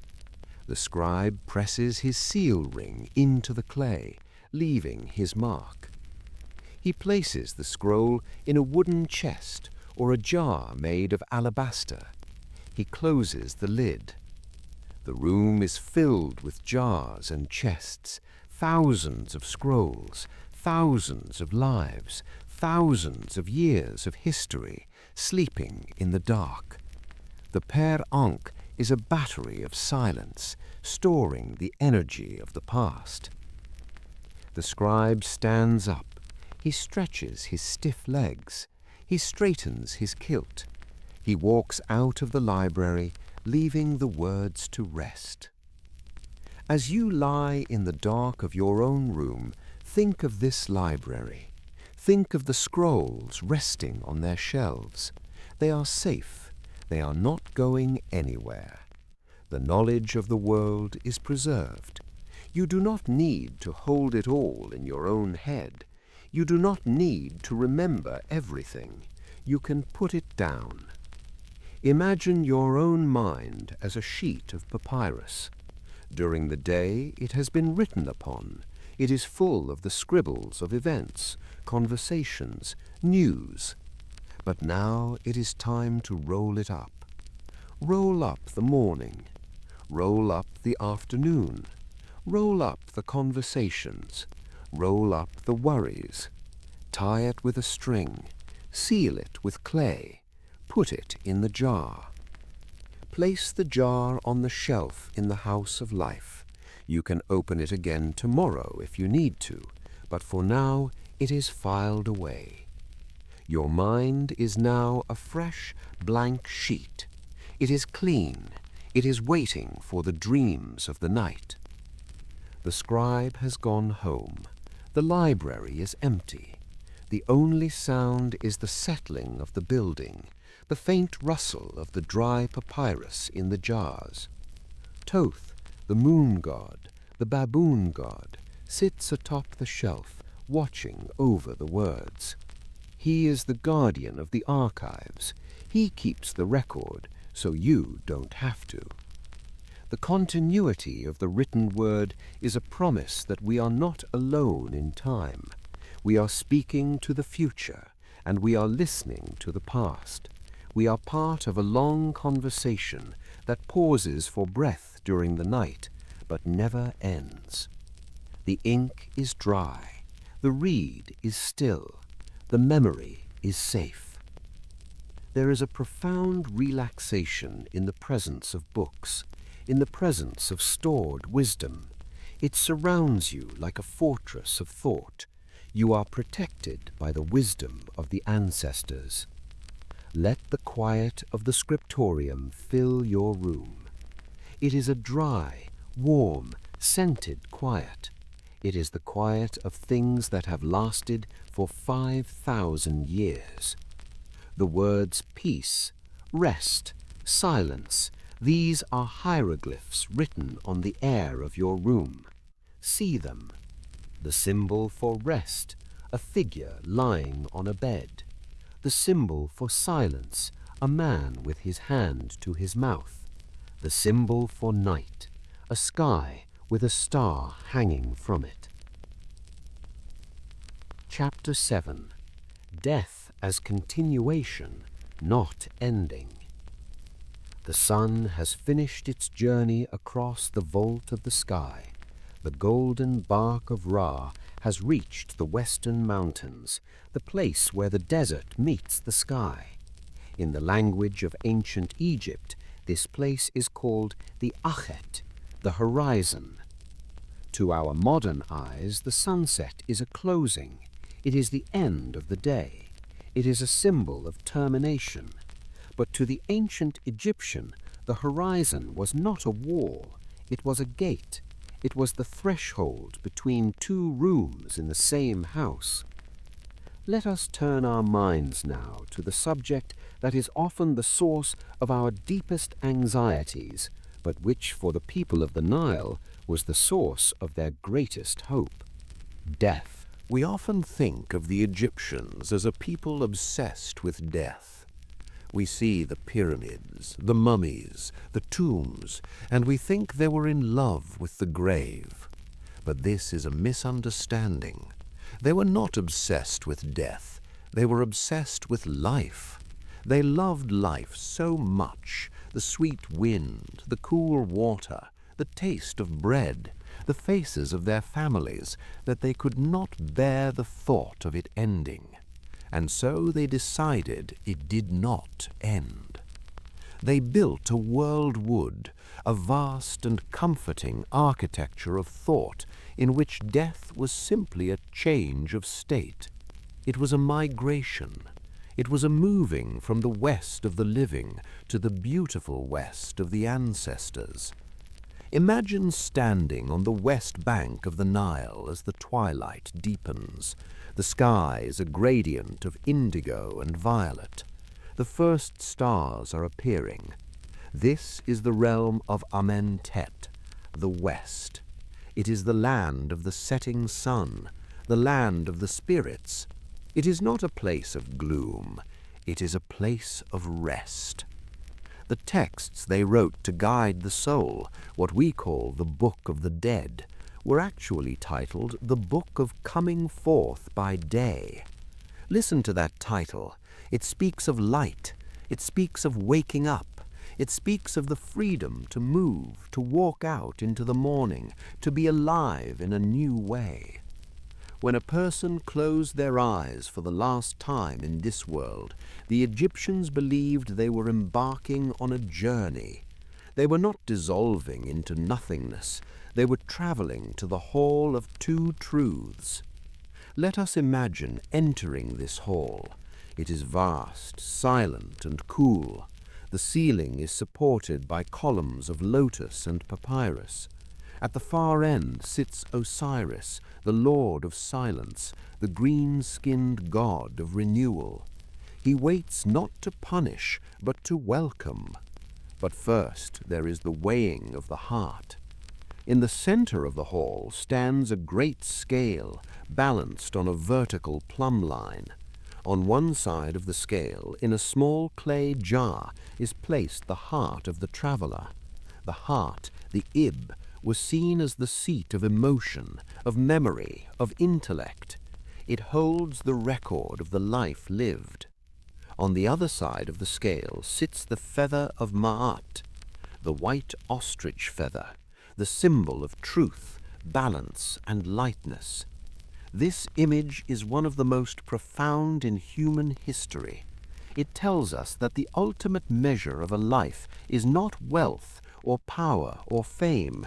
The measure of a life is lightness. Is your heart as light as a feather? The traveler speaks to the gods. This is not a confession of sin, but a declaration of innocence. It is called the negative confession, but it is spoken with a calm assurance. I have not stolen. I have not made anyone weep. I have not been angry without cause. I have not stopped the flow of water. I have not acted with arrogance. As these words are spoken, the scale settles. The beam remains straight. The heart does not sink. It is free of the heavy gravity of guilt. It balances perfectly with the truth. This is a deeply soothing visualization for the night. Imagine your own heart. Imagine placing it on the scale. Imagine letting go of the heaviness of the day, the small regrets, the worries, the misunderstandings. Let them fall away like dust. What remains is your core self, and that self is light. It is buoyant. It belongs to the order of the universe. There is no angry god waiting to strike. There is only Anubis, the jackal-headed guide. He stands by the scale, checking the plumb line. He is the opener of the ways. He takes the hand of the soul, gently, firmly, and leads them forward. You are pure. You are true of voice. Enter. And where does the soul enter? It enters the Aru, the field of reeds. This is the Egyptian paradise, and it is beautiful precisely because it is so familiar. It is not an abstract cloudland of harps and angels. It is Egypt perfected. Imagine the Nile Valley, but lush and green beyond measure. The grain grows 7 cubits high. The fruit trees are heavy with figs and dates that never rot. The north wind blows constantly, cooling the air. The river is full of fish. In the field of reeds, you are reunited with the people you loved. The tomb paintings show scenes of touching intimacy. A husband and wife sitting together on chairs, holding hands, smelling a lotus flower. They are young again. They are healthy. The ailments of the old body have been left behind like a discarded garment. They play board games, senet, moving the pieces across the grid in the golden afternoon light. They hunt in the marshes. They feast. They drink cool water. Crucially, they work. But the work is not toil. It is the calm pride we spoke of earlier, stripped of fatigue. To plow the field in the afterlife is a joy. To harvest the grain is a celebration. The Shabshiti figures, small statues placed in the tomb, come to life to help with the labor, so there is never too much to do. It is a world of eternal safety. There are no crocodiles in the river of the afterlife. There are no storms. There is no hunger. There is only the endless cyclical rhythm of a perfect life, lived in the presence of the gods. The coffin texts, written on the inside of the wooden sarcophagi, describe this journey as a return to the stars. I have ascended to the sky, the text says. I have kissed the sky. I am one of the imperishable stars. The Egyptians looked at the circumpolar stars, the ones that never set, never dip below the horizon, and they saw the souls of the ancestors. To die was to join that silent, circling company. It was to become a point of light in the body of Nut, the sky goddess. Nut is depicted as a woman arching over the earth, her body covered in stars. She swallows the sun in the evening and gives birth to it in the morning. To die is to be held in her embrace. It is to be safe inside the sky. This reframing of death removes the terror of the end. It changes the punctuation mark of life from a period to a comma. Think of the horizon again. The sun sets. It disappears. The world goes dark. But we do not panic. We do not mourn the death of the sun. Why? Because we know with absolute certainty that it has merely traveled to the other side. We know it will rise again. The Egyptian applied this same logic to the human soul. You set in the west, you rise in the east. It is the law of nature. The West was a place of healing. It was where the sun went to regain his strength. It was where the weary were to be restored. As you lie in your bed, you are performing a small version of this journey. Sleep is the little brother of death. You close your eyes. You let go of the waking world. You drift into the darkness. But you do not fear this darkness. You know it is the duat, the realm of dreams, the realm of restoration. You trust that you will wake. The ancients believed that the Ba, the soul, depicted as a bird with a human face, would fly out of the body during the day to watch the world and return to the mummy at night to rest. Imagine your own soul as that bird. It has flown through the day, busy and active. Now it folds its wings. It returns to the nest. It settles. The imagery of the tomb was not morbid. It was protective. The tomb was the house of millions of years. It was provisioned with food, with furniture, with games, with clothes. It was a capsule of life designed to float on the ocean of eternity. To fall asleep is to enter your own private sanctuary. The walls of your room protect you. The blankets cover you. You are preparing for a journey to the field of reeds in your dreams. There is a deep peace in accepting that we are creatures of transition. We are always moving from one state to another, from wakefulness to sleep, from hunger to fullness, from life to the horizon. The horizon is not a cliff edge, it is a gradient. The blue turns to gold, the gold to violet, the violet to black. It is seamless. All is well, whispers the god Osiris. I was broken, and I am whole. You are tired, and you will be whole. The scale balances. The feather does not move. The heart is light. You do not need to carry the guilt of the past into the night. You can leave it at the door of the hall.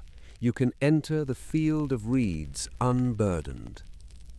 Imagine the sound of the wind in those reeds, a soft, dry rustling. Shh, shh.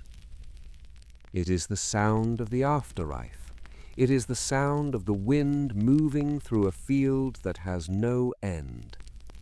The water in the canals of paradise is clear and cool. The sun is warm but never burning. The ancestors are waiting on the bank, smiling, reaching out their hands. Welcome, they say, welcome to the place of the long, quiet afternoon. This is the promise of the ancient wisdom. Life is a gift, and it is not taken away, it is transformed. The river flows into the sea, but the water is not lost. It becomes the sea. You are the water. You are the river. You are the feather on the scale. Light, balanced, eternal. Let the image of the western horizon fill your mind. It is glowing with the last embers of the sun. It is a gate standing open. There is nothing to fear in the transition. There is only the natural, gentle movement of the soul seeking its rest. The sun sleeps in the mountain. The grain sleeps in the silo. The bird sleeps in the marsh. And you, traveler, you sleep in the care of the stars. The cycle is unbroken. The horizon is near. The peace is absolute. Chapter 8. Temples, Processions, and Sacred Stillness. The river flows. The home is secure. The work of the day is recorded in the scrolls of the scribe. Now let us turn our minds to the heaviest, most enduring things in the landscape of ancient Egypt. Let us turn to the stone. We are walking toward the temple. From a distance, it looks like a mountain range that has been shaped by geometry. It rises from the flat green plain of the valley, a massive island of sandstone and granite. The walls are not vertical, they slope inward, mimicking the angle of the primeval mound rising from the waters of creation. They are painted white, reflecting the fierce heat of the sun, protecting the cool darkness inside. We approach the gate. It is flanked by two great towers, the pylons. They stand like cliffs, carved with images of the king maintaining order, holding back the chaos. Tall flagpoles made of cedar wood, plated with electrum, stand in grooves against the walls. The flags snap in the high breeze. Snap, flutter, snap. It is the sound of the wind acknowledging the sacred. To walk through the pylons is to cross a threshold of reality. Outside, there is the noise of the market, the dust of the donkeys, the heat of the day. Inside, the air changes instantly. It becomes still. It becomes heavy. The noise of the world is cut off as if by a knife. We enter the first courtyard. It is open to the sky, flooded with light, surrounded by a colonnade of pillars. But as we move deeper, the floor begins to rise and the ceiling begins to lower. This is the architectural design of the ramp. It is leading us inward and upward toward the point of creation. And now we step into the hypostyle hall. This is the forest of stone. Imagine a room so vast that you cannot see the walls. The roof is held up by 134 gigantic columns. They are so thick that 10 men holding hands could not encircle one. They soar upward, vanishing into the gloom of the ceiling. The columns are carved to look like papyrus plants. Their capitals, the tops, are shaped like open flowers or closed buds. The Egyptians built their temples to resemble the swamp of creation, the thicket of reeds where life began. Walking here is like walking on the bottom of a stone ocean. The light is dim. It filters in through stone grills high above, the clerestory windows. These beams of light slice through the incense-laden air like solid bars of gold. They illuminate a patch of hieroglyphs here, the face of a king there, leaving the rest in shadow. The temperature drops. The stone has absorbed the cool of the night and holds it all day. You can feel the chill radiating from the granite. It is a refreshing, grounding coldness. It slows the pulse. There is a silence here that is different from the silence of the desert. The desert silence is empty. The temple silence is full. It is a heavy silence, pressed down by the millions of tons of rock above. It is a silence that demands reverence. You walk softly. Your sandals make no sound on the polished alabaster floor. You are small, but you are not insignificant. You are an ant walking through a garden of giants. Deeper we go. The light fails. The roof lowers. We are approaching the naos, the sanctuary, the holy of holies. Here, in the absolute center of the temple, in a small room of red granite, lives the god. The god is present in a statue, small, made of gold or lapis lazuli. The statue is not an idol to be worshipped from afar. It is a living vessel, and every day a ritual is performed to care for it. This ritual is the heartbeat of the temple. It is not a public spectacle. It is a private, intimate act of service performed by the high priest. Imagine the scene. It is just before dawn. The temple is pitch black.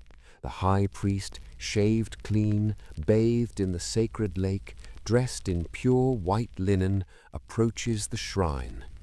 He breaks the clay seal on the doors. Crack. He draws back the bolt. Slide. The doors swing open. He falls to his face and kisses the ground. He whispers, "I have come to you. I have come to see your perfection." He lifts the statue gently from its shrine. He does not treat it as an object, but as a living elder. He washes it with water from the sacred lake. He purifies it with natron salts. He dresses it in fresh linen cloth, white, green, red, and blue. He adorns it with jewels. Then he offers food, bread, beer, roast meat, figs. The god does not eat the physical food. He consumes the ka, the spirit of the food. The physical meal is later shared among the priests. Nothing is wasted. This is the morning of the god. It happens every single day, without fail. Whether there is war or peace, flood or drought, the god is washed, dressed, and fed. This repetition is hypnotic. It is the machine that keeps the universe running. The Egyptians believed that if this ritual stopped, the sun would not rise, the world would dissolve. There is a profound comfort in knowing that this is happening. As you sleep, somewhere the ritual is being performed, the order is being maintained. You do not have to worry about the universe holding together. The priests are doing the work. The air in the sanctuary is thick with scent. The Egyptians were masters of perfume. They believed that scent was the essence of the divine. They burned kapet or kifi, a complex incense made of 16 ingredients: myrrh, frankincense, mastic, juniper, pine resin, cinnamon, honey, and raisins. Imagine that smell. It is sweet, heavy, spicy, and smoky. It hangs in the air in blue clouds. It enters the lungs and slows the breathing. It is a sedative for the soul. Frankincense, the tears of the trees, burns with a bright citrusy note. Myrrh, earthy and bitter, grounds the spirit. The smell of the temple is the smell of holiness. It has soaked into the stone for 3,000 years. If you were to walk into the ruins of Karnak today and put your nose to the granite, you might still catch a faint ghost of that incense. The temple is not just a building, it is a clock. It is aligned with the stars. On the morning of the winter solstice, the sun rises perfectly between the pylons, shooting a beam of light straight into the darkness of the sanctuary, illuminating the face of the god for a single golden moment. This alignment connects the stone to the sky. It anchors the earth to the heavens. Occasionally, the god comes out. These are the festivals, the Heb. The greatest of these is the Opet festival, or the beautiful feast of the valley. The statue of the god is placed in a portable shrine shaped like a boat. It is carried on the shoulders of the priests. They walk in a processional, emerging from the darkness of the temple into the blinding light of the day. The people are waiting. They line the processional way, the avenue of sphinxes. They are singing, they are clapping. Women shake the sistrum, a metal rattle dedicated to Hathor. Shh, shh, shh. It is a sound like the wind in the papyrus, a sound that drives away sorrow. The smell of roasting meat and baking bread fills the city. It is a time of drunkenness, not just from beer, but from the ecstasy of presence. The god is walking among them. The boat is loaded onto a real barge on the Nile. It is towed upriver. The water sparkles. The crowds cheer from the banks. But even in the festival, there is a rhythm. It is not chaotic. It follows the calendar. It returns every year. It is the heartbeat of the year, just as the daily ritual is the heartbeat of the day. The procession ends. The god returns to the darkness. The doors are bolted. The clay seal is pressed onto the lock. The silence returns. This silence is the true treasure of the temple. It is a reservoir of calm. The thick walls keep the chaos out. Inside, Maat reigns supreme. Think of the hieroglyphs carved into the walls, millions of them, birds, snakes, eyes, hands, water lines. They are carved deep.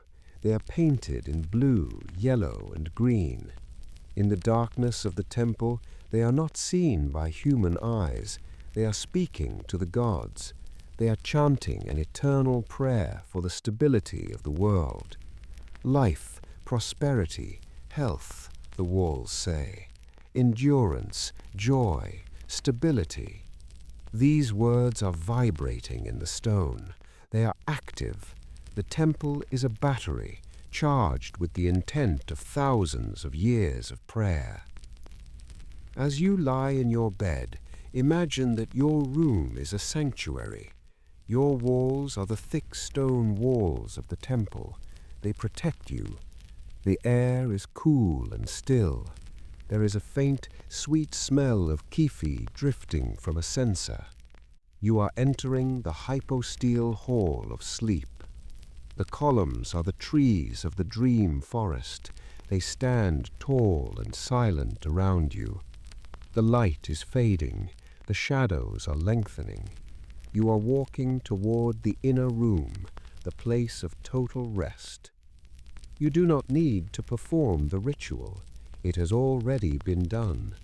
The god is washed. The god is fed. The god is resting. The machine for peace is humming quietly in the background. It is a low, resonant hum, the sound of the universe working as it should. There is a weight to this relaxation. It is the weight of granite. Feel your body becoming heavy, like a stone statue. Your hands rest on the bed, like the hands of the pharaoh on his knees, relaxed, open, still. Your breathing slows down to match the slow geological time of the temple. The stone does not rush. It does not worry. It simply is. It holds its shape against the wind and the sand. You are that stone. You are holding your shape. The priests have gone. The lamps are extinguished. The high priest has backed out of the room, sweeping away his footprints with a broom, leaving the sand of the floor pristine. The door is closed. The seal is unbroken. You are alone in the benevolent dark. It is a darkness that heals. It is a darkness that restores. Outside, the river flows. Outside, the stars turn. But inside, there is only the silence. The heavy, sacred, protective silence. Let it press against your eyes. Let it fill your ears. You are safe in the house of the God. You are safe in the house of eternity. Chapter 9. The Pharaoh as Guardian of Balance. We have walked through the fields of the farmer, sat in the quiet library of the scribe, and stood in the shadow of the great stone columns of the temple. But there is one figure we have not yet met, one presence that looms over the entire landscape of the Nile, holding it all together. Let us turn our eyes now to the palace. In our modern imagination, we often think of the pharaoh as a ruler of absolute power, a figure of command and conquest, sitting on a high throne, barking orders to armies. We think of the whip and the chariot. But the Egyptian view was different. To them, the pharaoh was not primarily a warrior. He was a pivot. He was the single solitary point around which the entire universe turned. He was the Neb-Tawi, the lord of the two lands. Imagine him now, not in the chaos of battle, but in the profound silence of the throne room. It is early morning, before the heat has risen. The room is vast, lined with pillars painted in blue and gold. The floor is made of alabaster, polished until it shines like a pool of water. In the center sits the king. He is sitting on the block throne, a seat of cubic solidity. His posture is rigid, timeless. His hands rest on his thighs. His feet are planted firmly on the ground. He is the living Horus, the falcon god who sees everything from high above. But the expression on his face is not of arrogance. It is one of intense, focused concentration.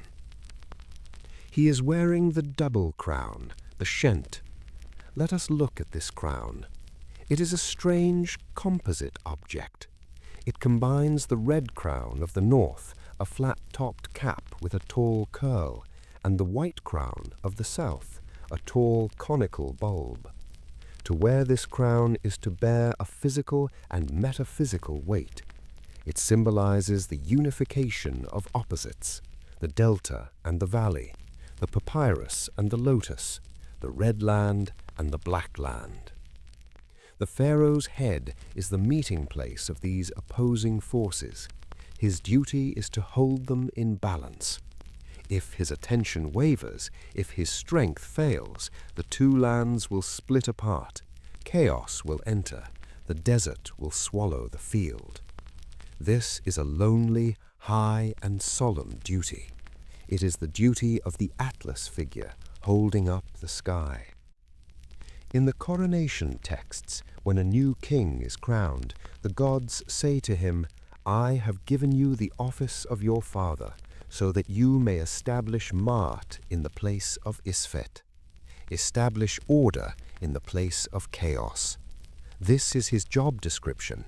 He is the guardian of balance. He is the shepherd of the land. Look at the symbols he holds in his hands. Across his chest he holds the crook and the flail. The crook, the heka, is the tool of the shepherd. It is a staff with a hooked end used to gently catch a sheep by the leg and pull it back to safety. It is the symbol of guidance, of protection, of the tender care of the flock. The flail, the nekhaka, is an agricultural tool used to thresh grain, to separate the seed from the husk. It represents the provision of food, the fertility of the land. He is not holding a sword. He is holding the tools of the herdsman and the farmer. He is the good shepherd who watches while the people sleep. Every morning, the pharaoh must perform the most important ritual in the world. Before the sun rises, he enters the temple. He stands before the statue of the god, perhaps Amun or Ra or Ptah. He holds up a small statue of the goddess Ma'at. She is a tiny figure, crouching, with the ostrich feather on her head. He offers Ma'at to the god. He says, "I have come to you. I have brought you Ma'at. I have expelled Isfet for you." This is a transaction of cosmic necessity. The gods need Ma'at to survive. They live on truth and order, and the pharaoh is the only one who can provide it. He acts as the bridge. He channels the chaotic energy of the earth, refines it into order through his just rule, and offers it up to the heavens. In return, the gods grant life to the land. They make the sun rise. They make the Nile flood. The Egyptians believed with total sincerity that if the pharaoh did not perform this ritual, the sun would literally refuse to rise. The engine of the cosmos would stall. Think of the weight of that responsibility. Every sunrise is the result of the king's diligence. Every harvest is a testament to his virtue. This is a concept that offers a profound relief to the ordinary soul. In our world, we often feel that we are responsible for everything. We worry about the state of the world, the economy, the environment. We feel the weight of the globe on our small shoulders. But in ancient Egypt, that weight belonged to the pharaoh. He carried the cosmos so that the farmer did not have to. He worried about the rising of the sun so that the scribe could focus on his writing. He held the chaos at bay so that the family could sleep in peace. There is a deep relaxation in this abdication of responsibility. You are not the king. You are not the living Horus. You do not have to hold the north and the south together. You only need to live your own life in your own small corner of the vineyard. The pharaoh is the wall of copper protecting the land. He is the cool shade under which the people rest. In the stela of the year 400, a monument from the Delta, the king is described not as a conqueror, but as one who repeats births. He makes the world new again, day after day. He is the cycle personified. Imagine him sitting on his throne in the heat of the midday. The palace is silent. The courtiers stand at a respectful distance. The air is perfumed with kifi. He does not move. To move would be to disturb the balance. He sits in a state of sematawi, the union of the two lands. He is the still point of the turning world. His stillness radiates outward. It flows from the throne room down the corridors of the capital and ripples across the fields. Because the king is calm, the river is calm. Because the king is steady, the seasons are steady. He is the Ka of the people, their vital force. He dreams for them, he plans for them, he builds the temples so that the gods will have a home on earth. When the pharaoh sleeps, the Uraeus, the cobra goddess on his brow, remains awake. She spits fire at the enemies of sleep. She watches the dark. The king is a solitary figure. He has wives, children, viziers, but in his function he is utterly alone. No one else can wear the double crown. No one else can enter the Holy of Holies. But this solitude is not a sad one. It is a solitude of purpose. He is the lightning rod conducting the divine energy into the soil. He is often depicted as a sphinx, the body of a lion with the head of a man. The lion represents the power of the sun, the strength of nature. The human head represents the controlling intelligence, the calm mind. The sphinx does not prowl, it sits, it waits, it watches the horizon with eyes that have seen eternity. It is the ultimate image of alert rest. As you lie in your bed, let the figure of the pharaoh take the weight from you. Imagine the crown. It is heavy, made of gold and electrum. It presses down on the brow. But the neck that bears it is strong. It can carry the load. You do not have to wear the crown. Your head is bare. Your neck is free. Imagine the throne. It is hard, cubic, unyielding. It fixes the king in place.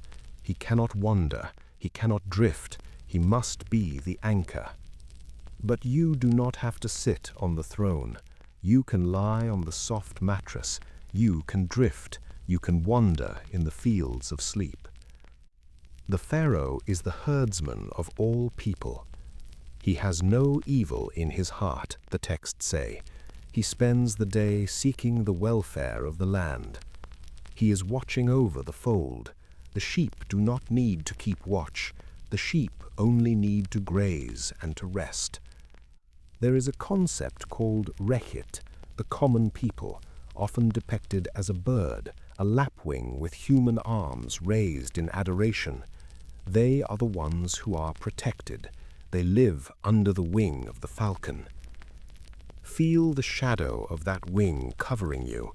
It is a cool shadow. It blocks out the harsh glare of the sun. It creates a space of safety. The political reality of ancient Egypt was, of course, complex. There were weak kings and strong kings, but the idea of the pharaoh, the myth that held the civilization together for 3,000 years, was an idea of absolute stability. The king never dies. When a pharaoh passes to the horizon, he becomes Osiris, and a new pharaoh appears as Horus. The names change, but the office remains. The throne is never empty. The balance is never lost. This continuity is a balm to the anxious mind. We fear change. We fear the collapse of things. But the Egyptian mind built a system that denied collapse. The king is dead. Long live the king. The sun sets, the sun rises. The river falls, the river floods. It is a machine of perpetual renewal. In the silence of the night, the pharaoh is awake. He is performing the vigil. He is reading the scrolls of the ancestors. He is consulting the stars. He is taking care of the big things, the orbit of the earth, the flow of the water, the justice of the courts. You only have to take care of the little things, the steadying of your breath, the relaxing of your hands, the closing of your eyes. You can abdicate. You can resign your commission as the general of your own life for the next 8 hours. You can hand the scepter to the guardian who never sleeps. Let the image of the golden mask float before you. The face of the pharaoh, serene, unchanging, gold that does not tarnish, eyes made of obsidian and quartz that stare forever into the distance. He is not looking at you with judgment. He is looking past you at the horizon, ensuring that the way is clear. He is the Lord of silence. He commands the noise to cease. Be silent, he says to the wind. Be silent, he says to the storm. Be silent, he says to the worried mind. And the world obeys. The order of Ma'at settles over the room like a fine golden dust. Every atom is in its place. Every star is in its coordinate. Every heartbeat is counted. Chapter 10. The Long Silence. Egypt's Enduring Calm. We have traveled a great distance together. We have journeyed up the river from the delta to the cataracts. We have walked through the mud-brick villages and the granite temples. We have witnessed the sunrise of Ra and the sunset of Osiris. Now, the boat of our imagination is drifting toward the final harbor. The noise of history is fading. The voices of the scribes, the chant of the priests, the song of the farmers, they are all growing quiet. They are receding into the vast, absorbing background of time. What remains when the people are gone? What remains is the silence. Let us contemplate the sheer, impossible duration of this civilization. It lasted for 3,000 years. 3 millennia of the same language, the same gods, the same art, the same river. In our modern world, where the landscape changes every decade, where nations rise and fall in the span of a single lifetime, this continuity is almost impossible to grasp. But breathe it in. Breathe in the stability of 3,000 years.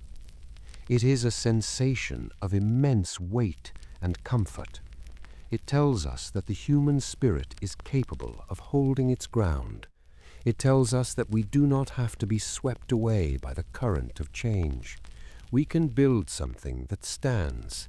we can find a way of living that is so in tune with the earth and the sky that it becomes a geological force in itself. Let us stand in our mind's eye on the Giza Plateau. It is night. The modern city of Cairo is far away, its lights extinguished by the intervening centuries.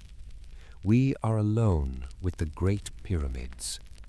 They rise out of the desert floor like geometric mountains, Khufu, Khafre, Menkaure. In the darkness, they are triangular silhouettes of absolute blackness against the star-dusted violet of the sky. They are the horizon of Khufu. They were built to be stairways to the stars, launching pads for the soul of the king to rejoin the imperishable ones. Touch the stone. It is limestone, rough and cold. It has been standing here for 4,500 years. It has felt the heat of more than 1,000,000 suns. It has felt the cold of more than 1,000,000 nights. The wind blows from the desert. It hisses softly as it strikes the stone. Hiss, hush. It is the sandpaper of eternity. Over the eons, the wind has stripped away the smooth white casing stones, revealing the golden core, but it has not moved the mountain. The pyramid is the ultimate symbol of the stop. It is a shape that cannot fall down. It is already settled. It sits on the earth with a center of gravity so low, so broad, that nothing can tip it over. To stand near it is to feel your own center of gravity lower. The anxiety of being upright, of balancing against the chaos, vanishes. You are grounded by the proximity of the stone. Man fears time, says the old proverb, but time fears the pyramids. This is not a statement of arrogance. It is a statement of calm. It means that there are things that time cannot easily devour. There are things that refuse to disappear. Look past the pyramids to the great Sphinx. It sits in its hollow, paws extended, gazing eternally towards the east. The face is weathered, the nose is gone, the beard is broken, but the eyes remain. They are wide open. They are watching the horizon. The Sphinx is the guardian of the threshold. It watches the sun rise day after day, century after century. It does not blink. It does not sleep. It waits. There is a profound peace in the presence of the Sphinx. It is the peace of the witness. It has seen the old kingdom fall. It has seen the middle kingdom rise.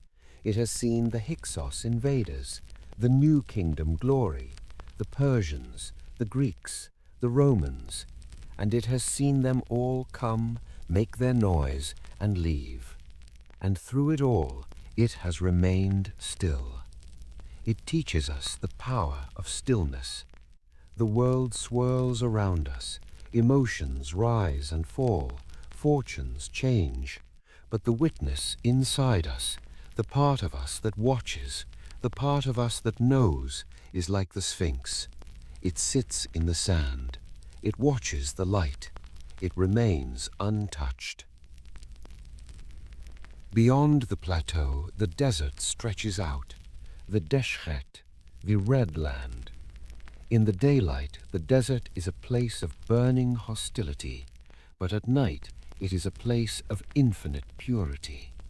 The sand dunes roll away like frozen waves of a golden sea. The wind erases footprints. If you walk into the desert, your tracks are gone by morning. The desert does not keep a record of your passing. It returns to its perfect, virgin state. There is a relief in this erasure. We struggle so hard to make a mark, to be remembered, to carve our names in stone, but the desert tells us that it is okay to be forgotten. It is okay to let the wind smooth over the surface of our lives. The silence of the desert is not an empty silence. It is a clean silence. It is a silence that has been scrubbed of all noise, all confusion, all clutter. It is the silence of the void before creation. And cutting through this silence is the river. The Nile does not stop. The civilization that worshipped it has changed. The language has changed. The religion has changed. But the river flows on.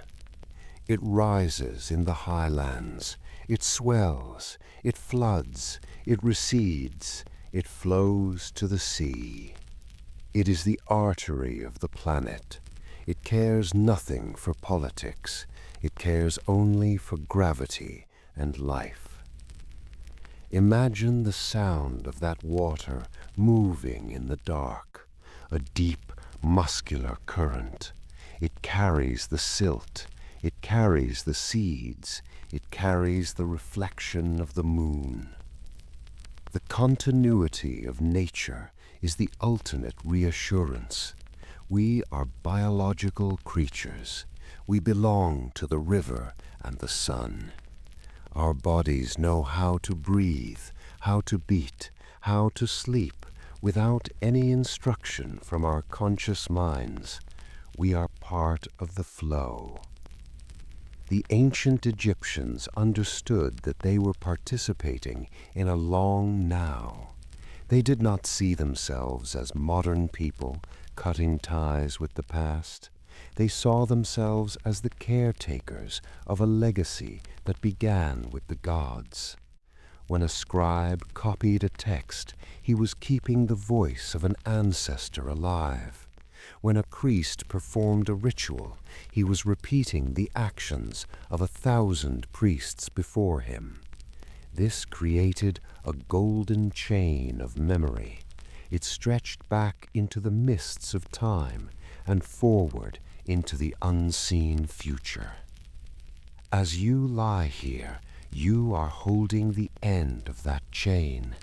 The peace they cultivated, the balance they sought, the beauty they created, it has traveled down the years to reach you tonight. The stone is still cool, the water is still sweet, the stars are still bright. Look up at those stars one last time in your imagination. The sky over Egypt is a deep, velvety indigo. The air is dry, so the stars do not twinkle. They burn with a steady, piercing light. The ancient Egyptians called the circumpolar stars the Ikemu Sek, the imperishable ones. They are the stars that never set. They never dip below the horizon into the underworld. They are always visible, always awake. To the ancient mind, these were the souls of the perfected dead. They had achieved immortality. They had become points of light in the body of the sky goddess Nut. They are watching over you, the ancestors, the silent men, the cool ones. They are circling the pole, maintaining the order of the night. The narration is slowing down now. The boat is drifting into the reeds. The oars are shipped. The sail is furled. We are entering the final quiet. The temples are empty. The incense has burned down to a pile of fragrant ash. The chanting has stopped. The pharaoh is asleep in his palace of mud brick and gold. The shepherd is asleep on the hillside. The scribe is asleep, his head resting on his wooden headrest, his dreams full of hieroglyphs. The entire civilization has exhaled. All the striving, all the building, all the praying, It has settled into the dust. It has become part of the geology of the earth. You do not need to do anything more. You do not need to build a pyramid. You do not need to steer the sunboat. You do not need to weigh your heart. It is already done. The balance is found. The desert wind blows softly over the dunes. Hush! The river laps against the bank. Lap, lap. The stars turn. You are entering the beautiful west. You are entering the field of reeds. It is a place of no worry. It is a place of no want. It is a place where the water is always cool and the wind is always gentle. Let the heavy stone of the pyramids anchor you to the bed. Let the flow of the river relax your limbs. Let the silence of the desert empty your mind. The long silence of Egypt covers you. It is a blanket of 3,000 years. It is heavy, warm, and protective. There is no time here. There is only the eternal present. The stillness of the stone, the peace of the dead, the sleep of the just. Drift into the shadow of the Sphinx. Drift into the quiet of the tomb. Drift into the arms of the night. The cycle is complete. The sun has set. The world is at rest. Sleep, sleep, sleep.